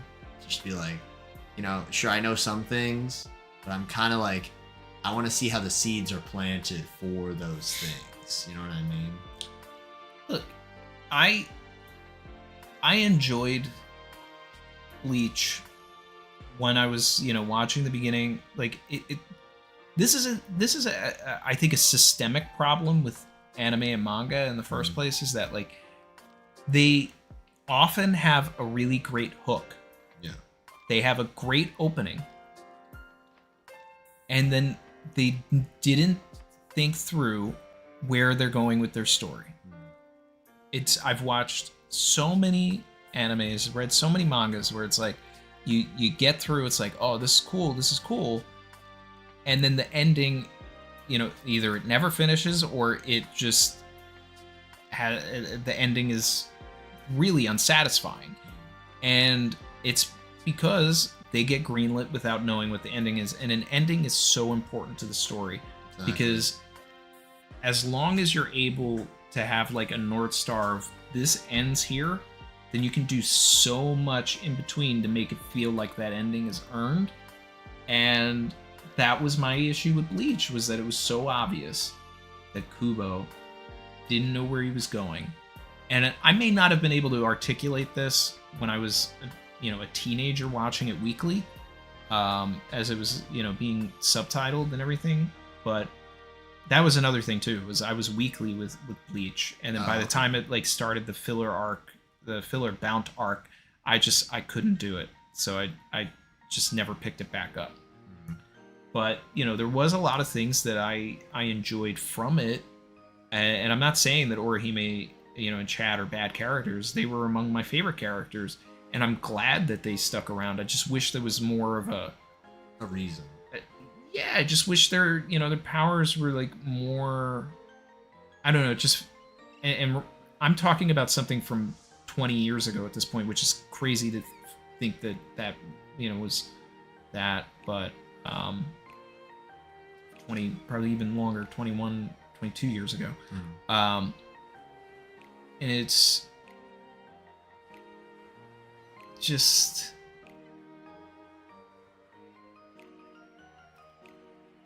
I just wish it had more cohesiveness. And I feel like even in the weird things that Oda does, oftentimes, not always, he'll find some way to justify and explain something, even if it's a gag explanation, which that's fine too.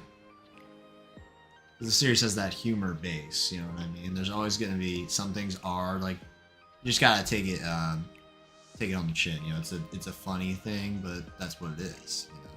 That's because the world is so fantastical. It's not just Japan, you know, Japan plus thing. This comment's funny. A casualty of the arc. I love that. Yeah, Jacob said, oh, Randy was a casualty of the Bount arc. Makes sense. Yeah, I was. Because I was weekly with it. I was not, I couldn't do it. I watched maybe like 3 episodes of the Bount arc, and then never downloaded another episode because I mean there wasn't Crunchyroll or anything back then. I'm talking this was like I don't know 2003, 2004, 2005, something like that, and you know it's already taking like hours to download an episode in the first place. Oh my god. So I'm like, am I gonna put my computer's processor like for Bount arc? I'm done with this, bro. I'm done. I will say sometimes a series like I see Doran Ross in the chat. I'm so excited for the Fist of North Star reboot. That was shown at the convention as well. Yeah. And I like that series quite a bit. I like it. I'm a fan. I'm a bit scared of that reboot. It kind of looks like Berserk 2016 if you know anything about that. CG PS2 looking style, and I'm like, oh my god, please no. But that's a series. There's no way that had an end game. There's no chance because the first arc, the setup was so good. It was so amazing, and then every other arc, they're just like, and here's Kenshiro's brother. And that's every arc. I swear to God, and I'm like, there's no way. But that series is fun. It's a fun time. It's like Mad Max, but anime. It's cool. It's a cool time. The old show is great. And the music, phenomenal. Yeah. So, let's see.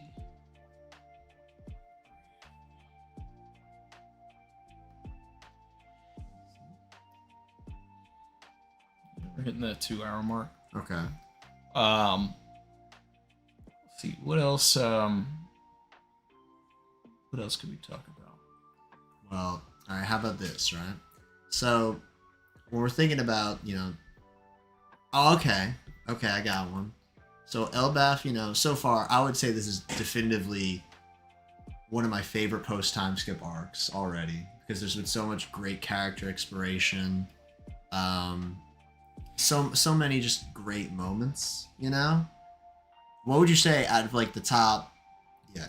What would you say out of the top 3 moments for you so far of Elbaf? Saul reunion. Yep, absolutely. Mural. Mm-hmm. And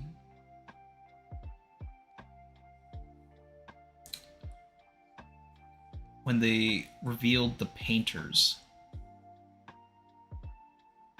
Can you explain what you mean by the painters? Just like riding on rainbows. Oh, that was awesome. That was just like classic One Piece to me. Yeah, that was like, to me, that was like magic in a way. It was like, this is so charming and fun.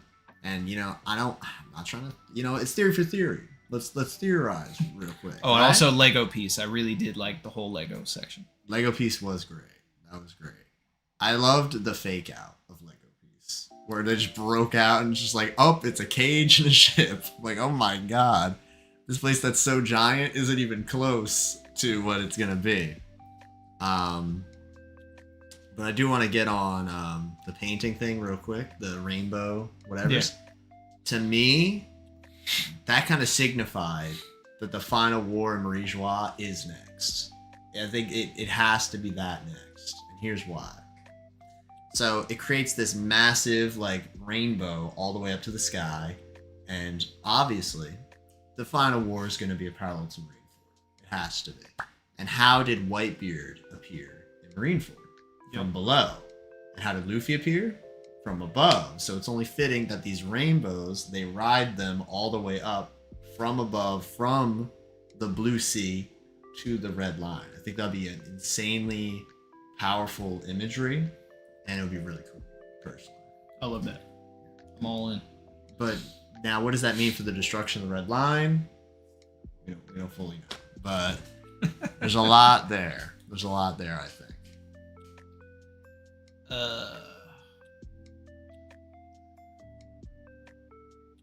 Gabon clowning on Luffy was a great one too.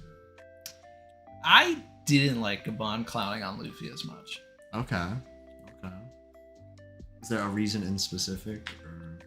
Because I didn't like when it ended and he was just like, I yield. Also, I'm not going to tell you who I am because it's not time for the plot for you to know who I am. Mm. And it's just like, Luffy's not the type to entirely care about someone being on Roger's crew, because it's just like, he's met a bunch of them. He trained with Rayleigh, you know? It's like he was surprised, but it's not like he was going to like sit there and ask him a bunch of questions like, oh, dude, tell me about the One Piece. Like, we already know Luffy's not about that. Yeah. So it was just punting a story thing that wasn't really going to impact the story much anyway, to just find it out there. I think I do agree about the plot thing. The only thing I think he would ask him is like, oh, like, what about Shanks? It's like Shanks questions. I generally think that's like the only thing he would ask. And even when he brought up Rayleigh, they're like, Rayleigh's alive? Which I thought was really funny.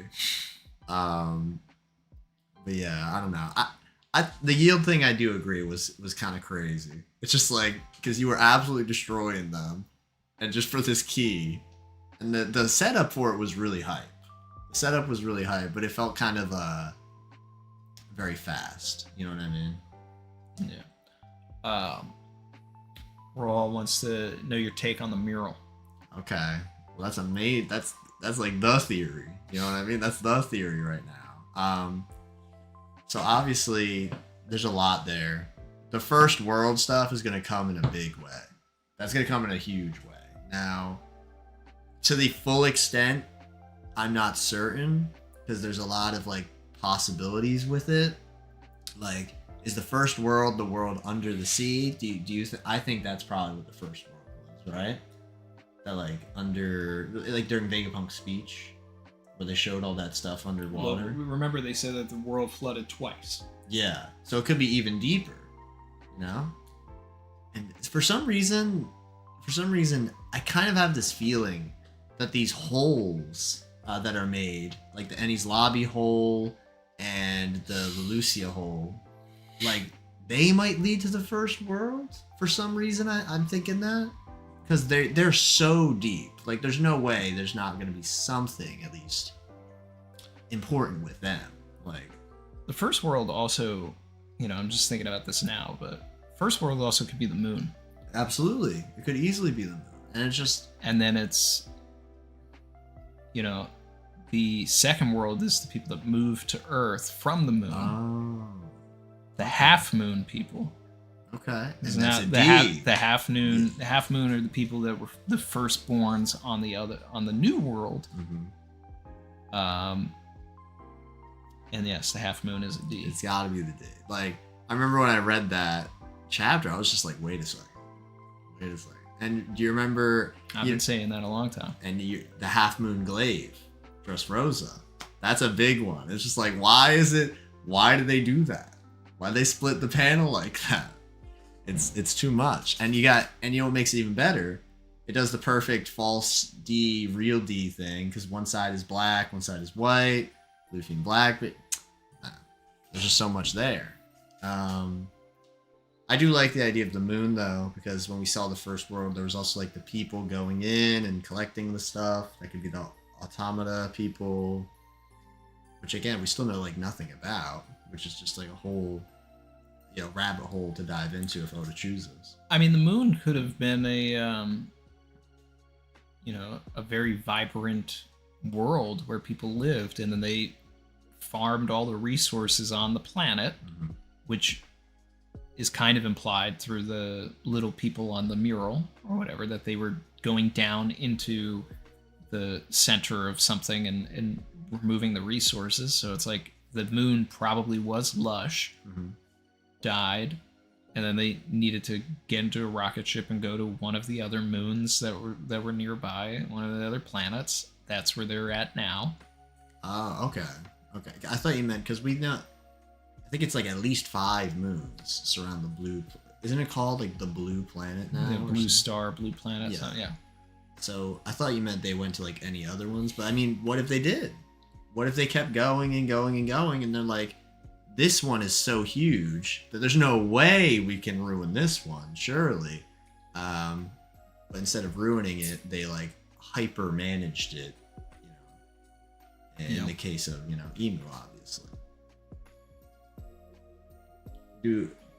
Now, okay, this might be a scorching question. Do we think Emu, because the first world is going to be something more? Because to me, have you ever heard of this, I think it's from Mayan, it's called The Legend of the Five Suns. You ever heard of this? I think someone brought it up a long time ago. So it's this concept that the world is like reincarnated and destroyed over and over again.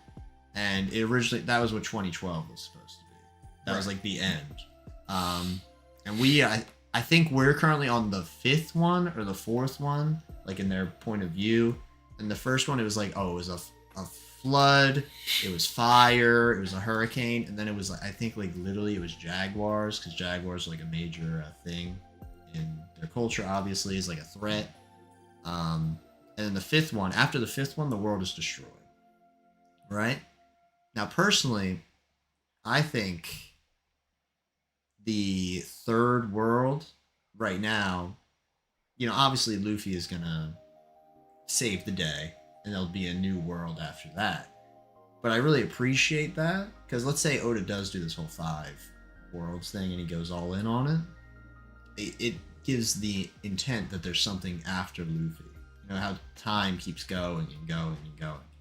I don't know. I think that's very because I don't know about you, but I feel like some stories are like, and that's it. And the world, nothing else happened in the world ever. But One Piece has never been like that. It's always been about the past and, all the stuff that reverberates from the past to the present. So I personally think that would be really cool. And we even don't just see it with the worlds, with the eras as well.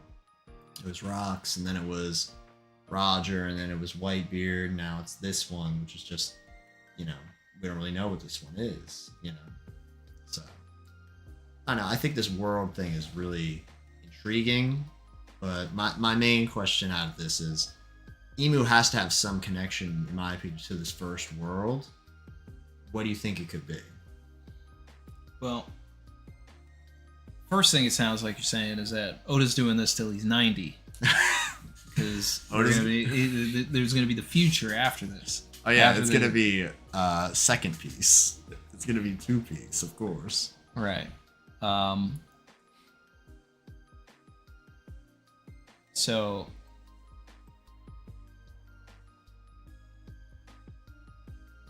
I don't know. The mural is amazing.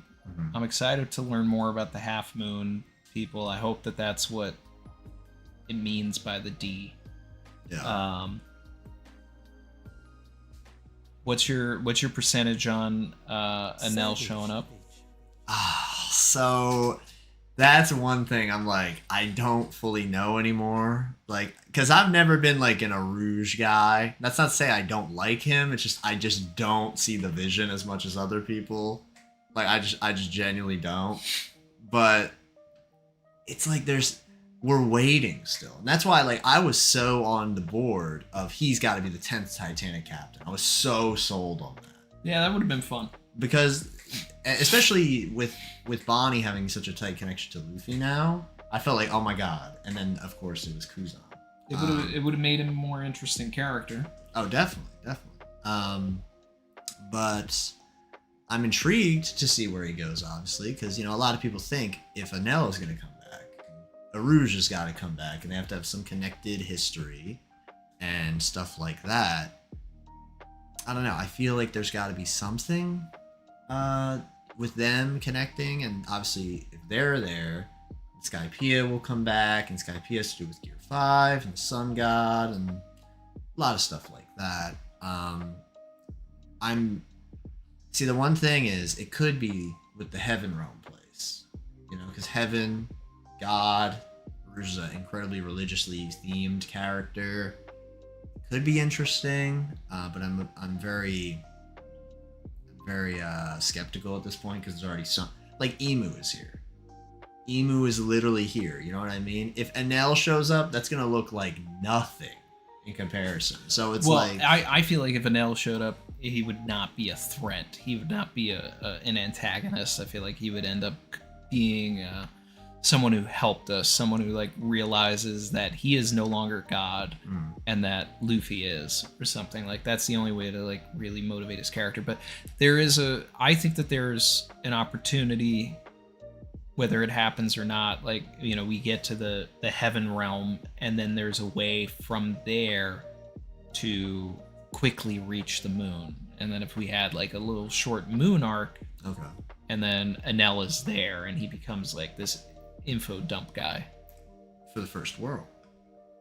Yeah, and maybe that's how he learns that he's not the god, not him losing to Luffy, because of course that would be really funny. No, he learned it from like learning the history. Exactly. And then Muglutan said, we finally seen them in the room at the same time. That's one theory of mine debunked. If you said we wouldn't be in the in the same room together, Congratulations, you played yourself. played yourself.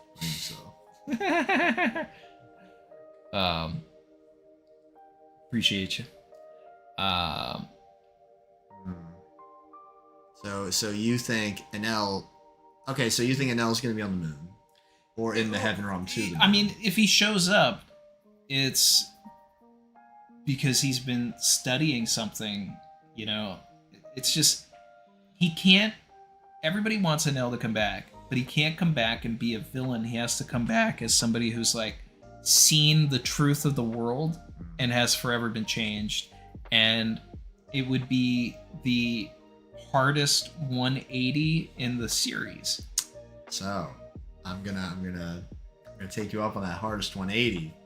I think that's what Arlong is being saved for, because we have not heard a peep from this guy. Ever coming back? No, Arlong's not coming back. He has to. Okay, Arlong's so not coming back. this is my, I would say, my big theory that I've never made a video on, but I always talk about it all the time. Arlong is a slave in Marijois. He has to be. There's no way. There's no way he's not, because all the stuff in the Fisher Tiger flashback, he was making fun of the slaves, which is crazy, even though they're also fishmen. He's just like, oh, that way you won't be able to tell. You'll never be able to tell who's a slave or whatever, you know? And he's just making fun of them. Then he enslaves a whole village, treats them like garbage, you know, pretends to be a celestial dragon, obviously.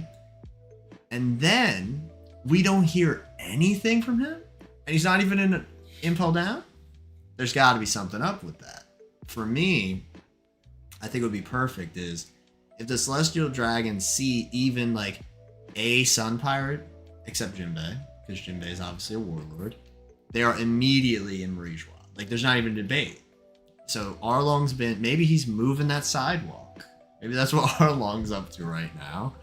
But he's gonna see who? Nami working with who? Jinbei working under who? Luffy? Who's, wait a second, the god that their captain like admired and everything? Like, I don't know. I just really think, because we saw Don Krieg come back. Like, did you ever expect Don Krieg to come back? Yeah. Okay, but not Arlong? No. But that was just because agenda. I want Gin to come back. Okay. And I still want Gin to come back even more. Okay. Arlong, okay, so it's like, are you trying to redeem him? No. Okay, because that's the thing. Like, No. I don't care if we see Arlong again. I don't want to redeem him, and I don't want it to be a thing where, like, oh, he's a slave in Marijois, and then here comes Nami and, like, frees him. It's like, get out of here. And it's like that doesn't make me go, woo, Nami! Like, the dude killed your mom. Yeah. So it's like, if, like, Enel didn't do anything personal to the Straw Hats. Yeah. So it's fine. I just, if Arlong showed back up, I would want Nami to, like, electrocute the hell out of him and like put him in the ground and get her revenge. Like she wasn't strong enough, you know, during Arlong Park, sure, or whatever, but like she is now. And that's what would be satisfying. I think here's a way I could see it happening. So I still think if Arlong does come back, it's definitely going to be a Nami and or Jinbei moment, because obviously they have the deepest connections to him.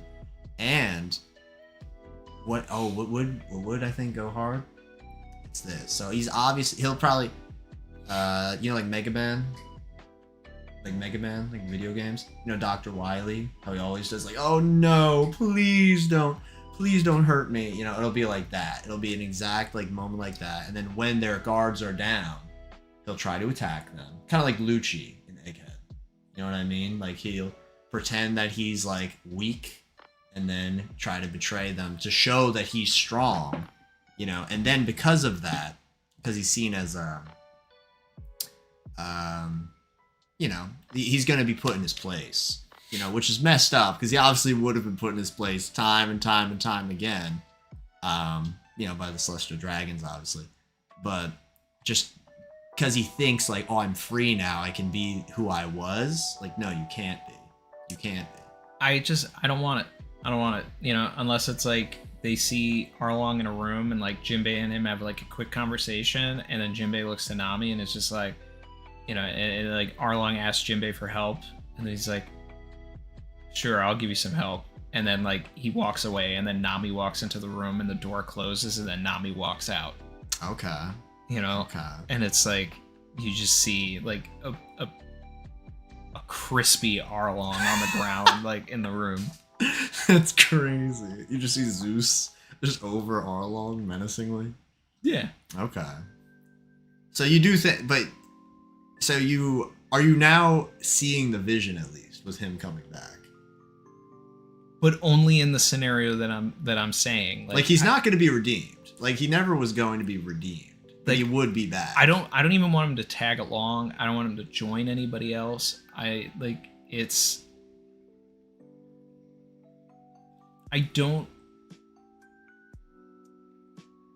don't see what we truly gain from it, because it's like we already know that Nami is like way above, like, you know, I'm not a power scaler, but it's like Nami is way beyond Arlong now. Yeah. So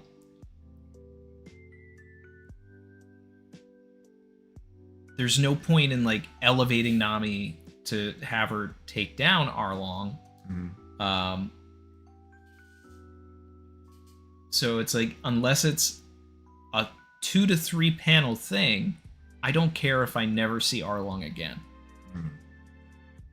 So is there a character you think in the Final War, because like obviously the Final War is going to encompass a lot of people, right? But to me, like, if Kuro doesn't show up, which he probably won't, he's Kuro. I don't care if I ever see Kuro yeah, again. exactly. Like, I don't know, I just feel like because Arlong isn't like a one-off like Kuro, you know what I mean? He's had like minimum like 40 chapters in the story, which is a major, like, not major, I'm talking like this is like a not that long series, but for like a villainous figure who's not even a main villain for a lot of his chapters, it's like his influence is very, very strong, you know? When you think of the East Blue, it's like the big, you know, beginning of the story, obviously you think of Buggy, you think of Arlong, and obviously Buggy has been elevated to such a insanely important character in the grand scheme. And Keen. Gotta think about that rice, though. Keen's the only one who said, I'll see you again, so. That is true. I don't think anyone's crying over the Kuro Usopp reunion.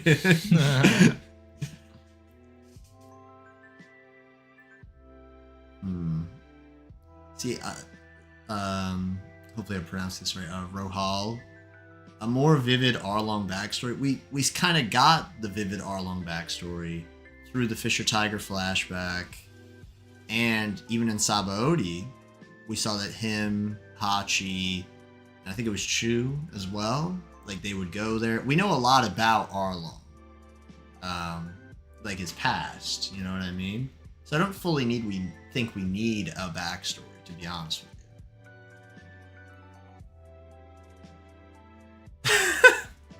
you. They're calling you Hiyori for the Arlong take. They're calling you Hiyori. He was born to burn. Kurazumi Arlong. Oh my god. Yeah. See, I don't see Nami and Arlong fighting together though, because Arlong is way too weak to be in the fray. You guys want that, like, Luffy and Ace side by side in Marineford panel, like Nami and Arlong? Oh my god. I could genuinely see a Charlos backstory. I could genuinely see that happening, because Charlos is the celestial dragon. I could genuinely see that happening. Okay, well now, all right, another crazy drop. All right. So I don't know if you're aware of this theory, but I heard it once before, and I found it incredibly intriguing. Right. So we now have the God Knights introduced into the story. You know, they're obviously incredibly strong characters. And now we know they even have this connection with Emu, you know, like a literal connection. So there's a lot of, you know, there's no way they aren't like a higher tier than the Celestial Dragons, you know. They could literally be Celestial Dragons, but there's something above, you know what I mean? So, but the Celestial Dragons are all like lazy and like very inactive, like, and all they do is like yell, and they don't actually do anything. It seems they don't like fight, they don't do anything. So some people have been saying, oh, what are the Celestial Dragons gonna do in the final war? Like, what is their literal purpose, you know? Because they're also like unaware of anything. Like the first Celestial Dragon, so not Charlos, but his sister, I think her name is Shalria, I think. We saw her, and she was like, what are they talking about, the Void Century? Like, even they don't know. And it shows like they, you know, as awful as they are victims at the end of the day of the world, because it's not them who decided to be this. Emu created this society. They were part of the society. Now, are they perpetuating this awful, awful thing and not doing anything? Of course they are, except for people like Mjosgar. You know, absolute Chad Mjosgar. But yeah, I think Emu uses them as useless idiots. You're completely correct. It's using them to perpetuate the system, but what if there's something more to them, right? Now hear me out. I think there's going to be, you know, because dragons, they're a major part of the story, you know, and dragons, there seem to be like a threat in fantasy. Classic fantasy, the dragons are either the heroic sage thing or the enemy we must defeat. So, what I'm saying is, the God's Knights are going to use the Celestial Dragons as some sort of sacrificial thing in order to create some crazy ability for whatever Emu's plan is. Because there's so many of them. They're the food for the beast. Exactly. Like for like the devils that the Gore say. And what are they doing right now? They're starving. Exactly. And you know, what's gonna happen with these Celestial Dragons is, you know, who's getting the flack? Not the Celestial Dragons, not even the Revs or Blackbeard's crew are the ones literally doing this. Akainu is the one getting the flack, and he's one of their strongest guys, you know? He's right there with them. But he's the one getting all the flaw. Because of that, he's probably going to do his own thing. He's probably going to be like, I don't care about any of these people. But for me, I don't know, that big sacrifice attack, that's so perfect for me. Like, it fits like Emu's just cold, callous nature, I think, really well. And I don't know. But, you know, there will be characters like they are seen as victims because of this kind of sacrificial concept to me. So I don't know. I feel like Charlos might actually get some. It's just going to be Shadow's Asgard. Yeah. Like, it could easily be like that. Yeah. Emu just swallows them all whole and becomes this giant shadowy figure. Mm-hmm. Maybe. I don't know. I mean, I would prefer, if the final battle isn't, this giant kaiju thing, like the end of Thriller Bark, but we'll see.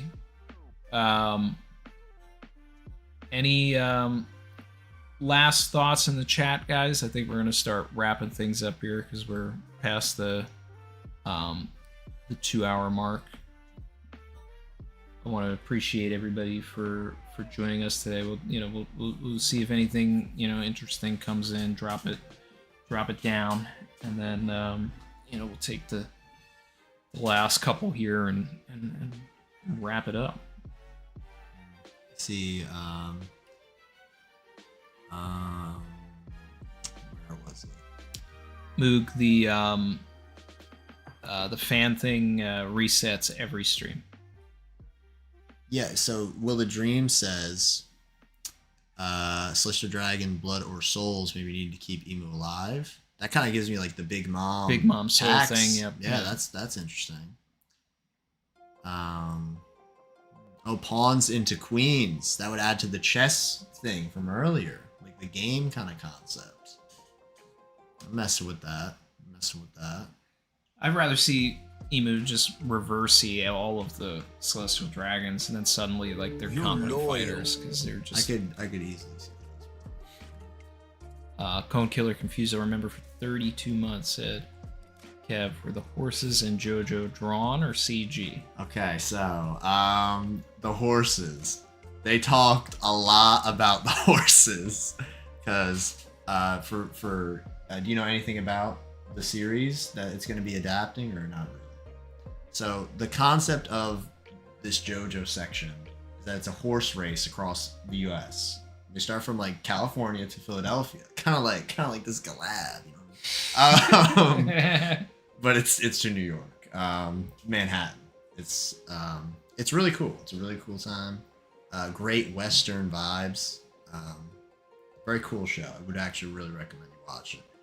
So they didn't show any animation, but they talked about the horse process. They went to like is it tracks, like race tracks with horses, or is that just cars? I don't know. But like that, it was cool. They're gonna show something on September 23rd, I think. That will probably be, you can tell about the horses. They were saying they did insane amount of effort for the horses though, so there we go. Yeah, that was a ton of fun. You should watch JoJo. It's a good time. I watched part of part 1 with Chrissy. Okay. But it gets so hard to like find time to watch anything sometimes. So that is very rude. That is very rude.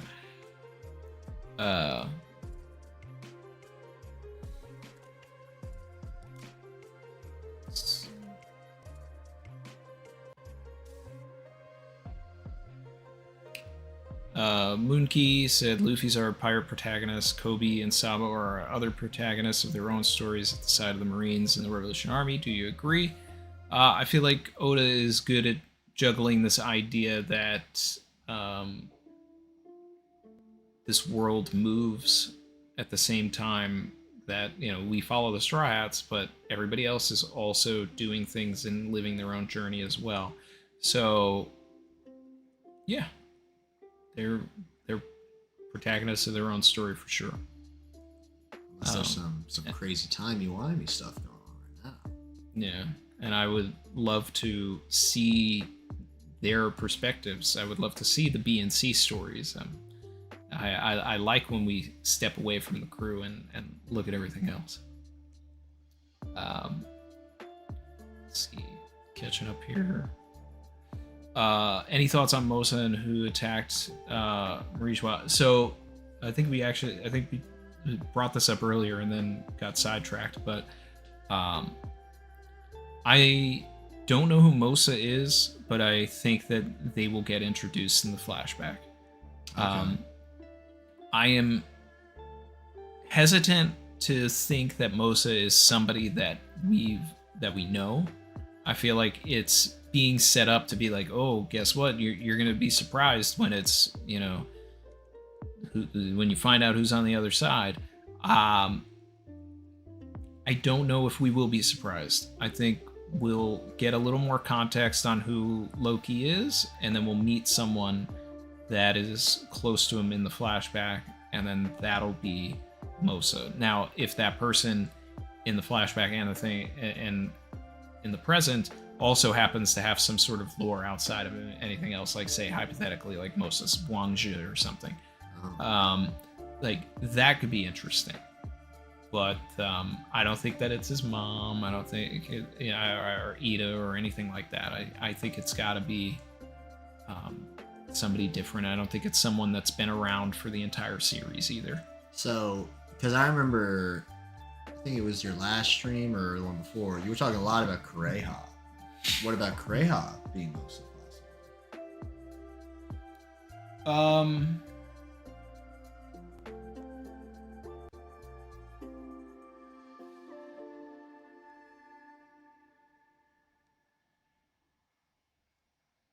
Maybe. Yeah, maybe. I don't know. I doubt it.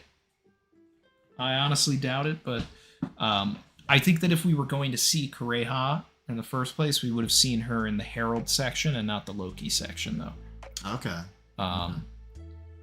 Now, that's not to say that she can't still appear. That's not to say that she couldn't also be a part of the Rocks Pirates, because she very well could have been. She was alive and kicking, and in her prime. So there's a lot of there's opportunities. Brandy King didn't bring up a good point there, but the speech pattern thing, that is a good point. Yeah. So I don't think that it is Korea.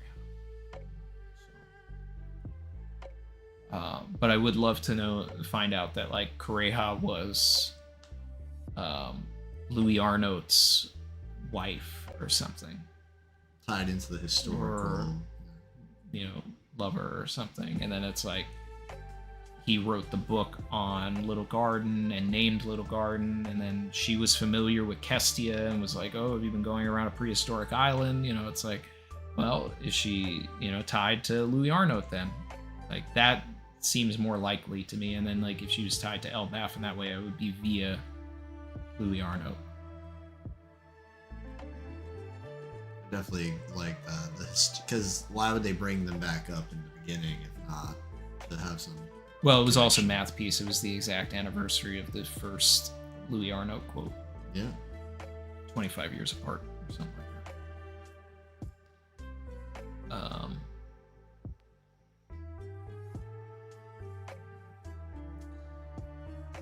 Wasn't there something else with the Mosa thing?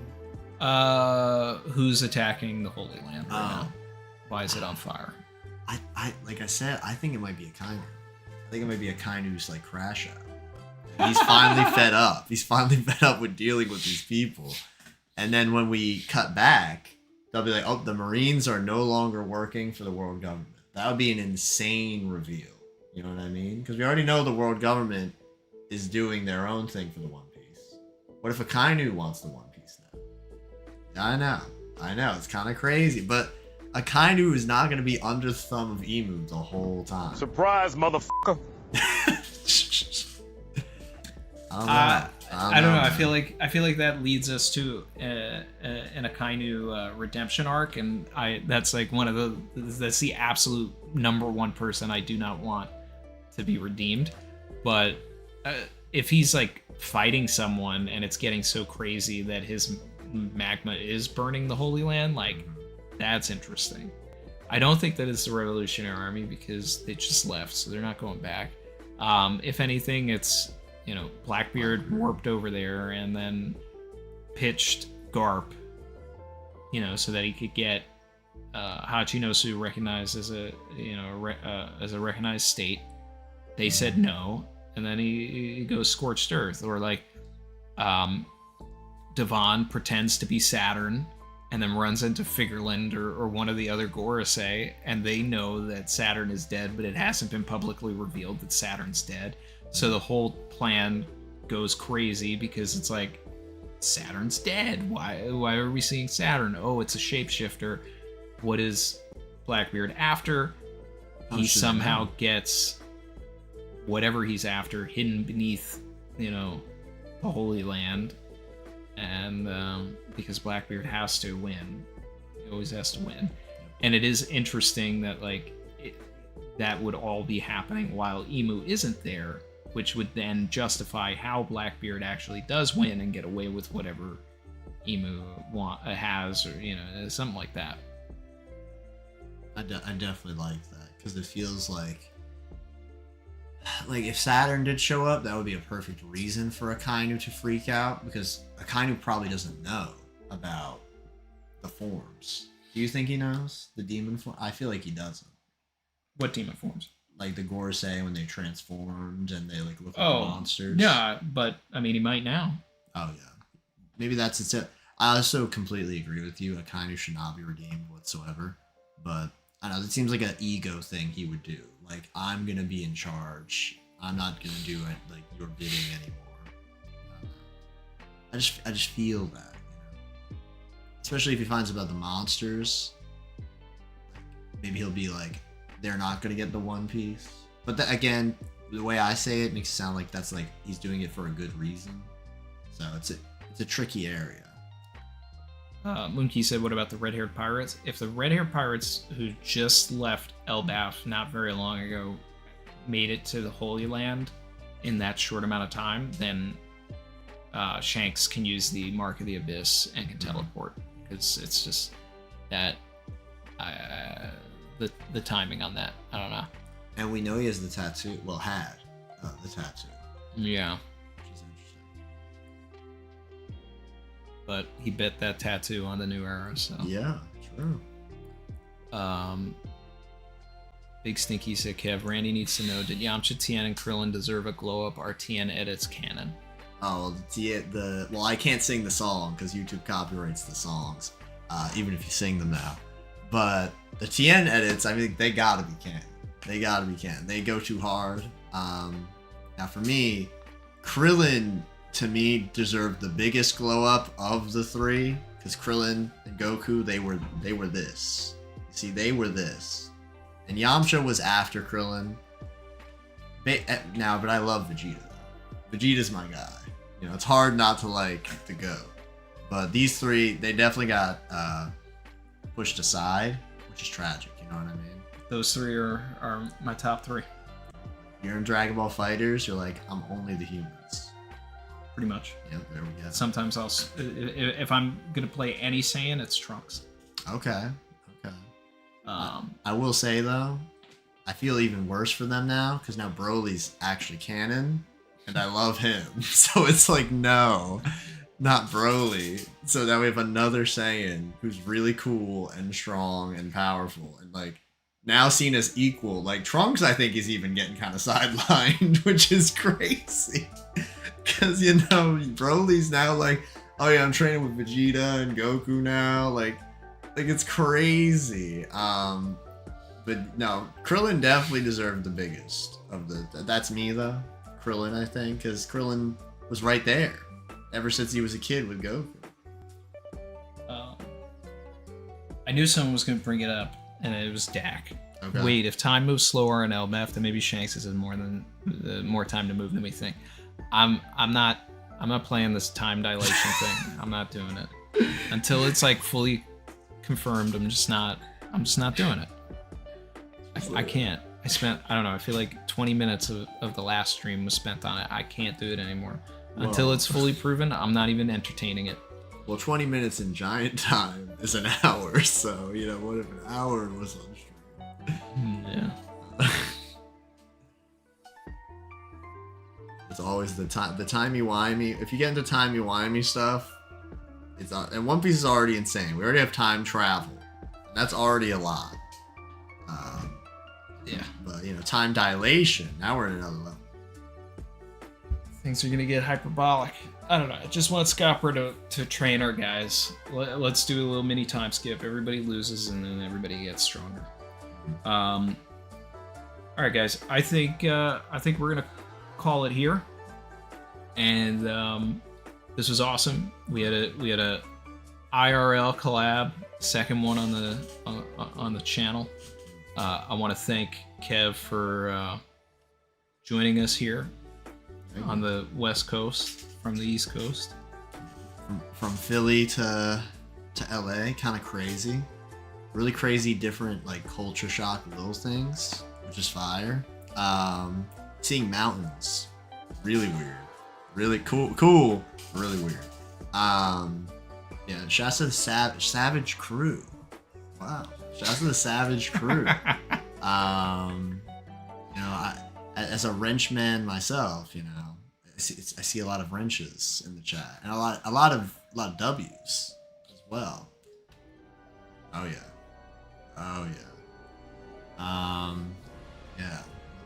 Oh my God, it's 4 o'clock in Philadelphia. Imagine. Couldn't be me. Couldn't be me. Kev, where can everybody find you? What do you want to leave them with? Oh, so due to my LA endeavors, a lot of people have told me use the TikTok again and get an Instagram. So I also have those now that I will actually use for this.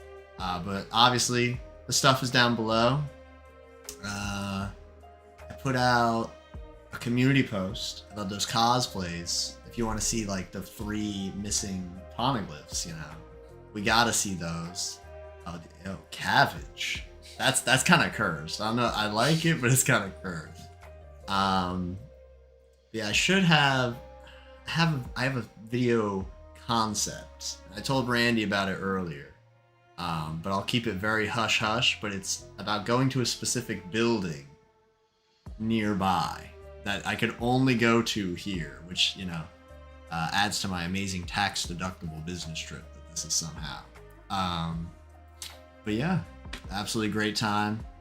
Chilling with the Troys and the Savage crew. All right, guys. Appreciate everybody for tuning in.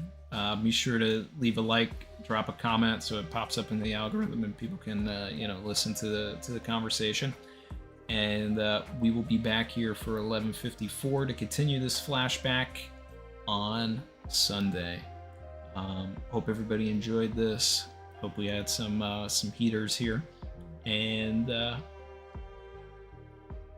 thanks as always. Catch you guys later.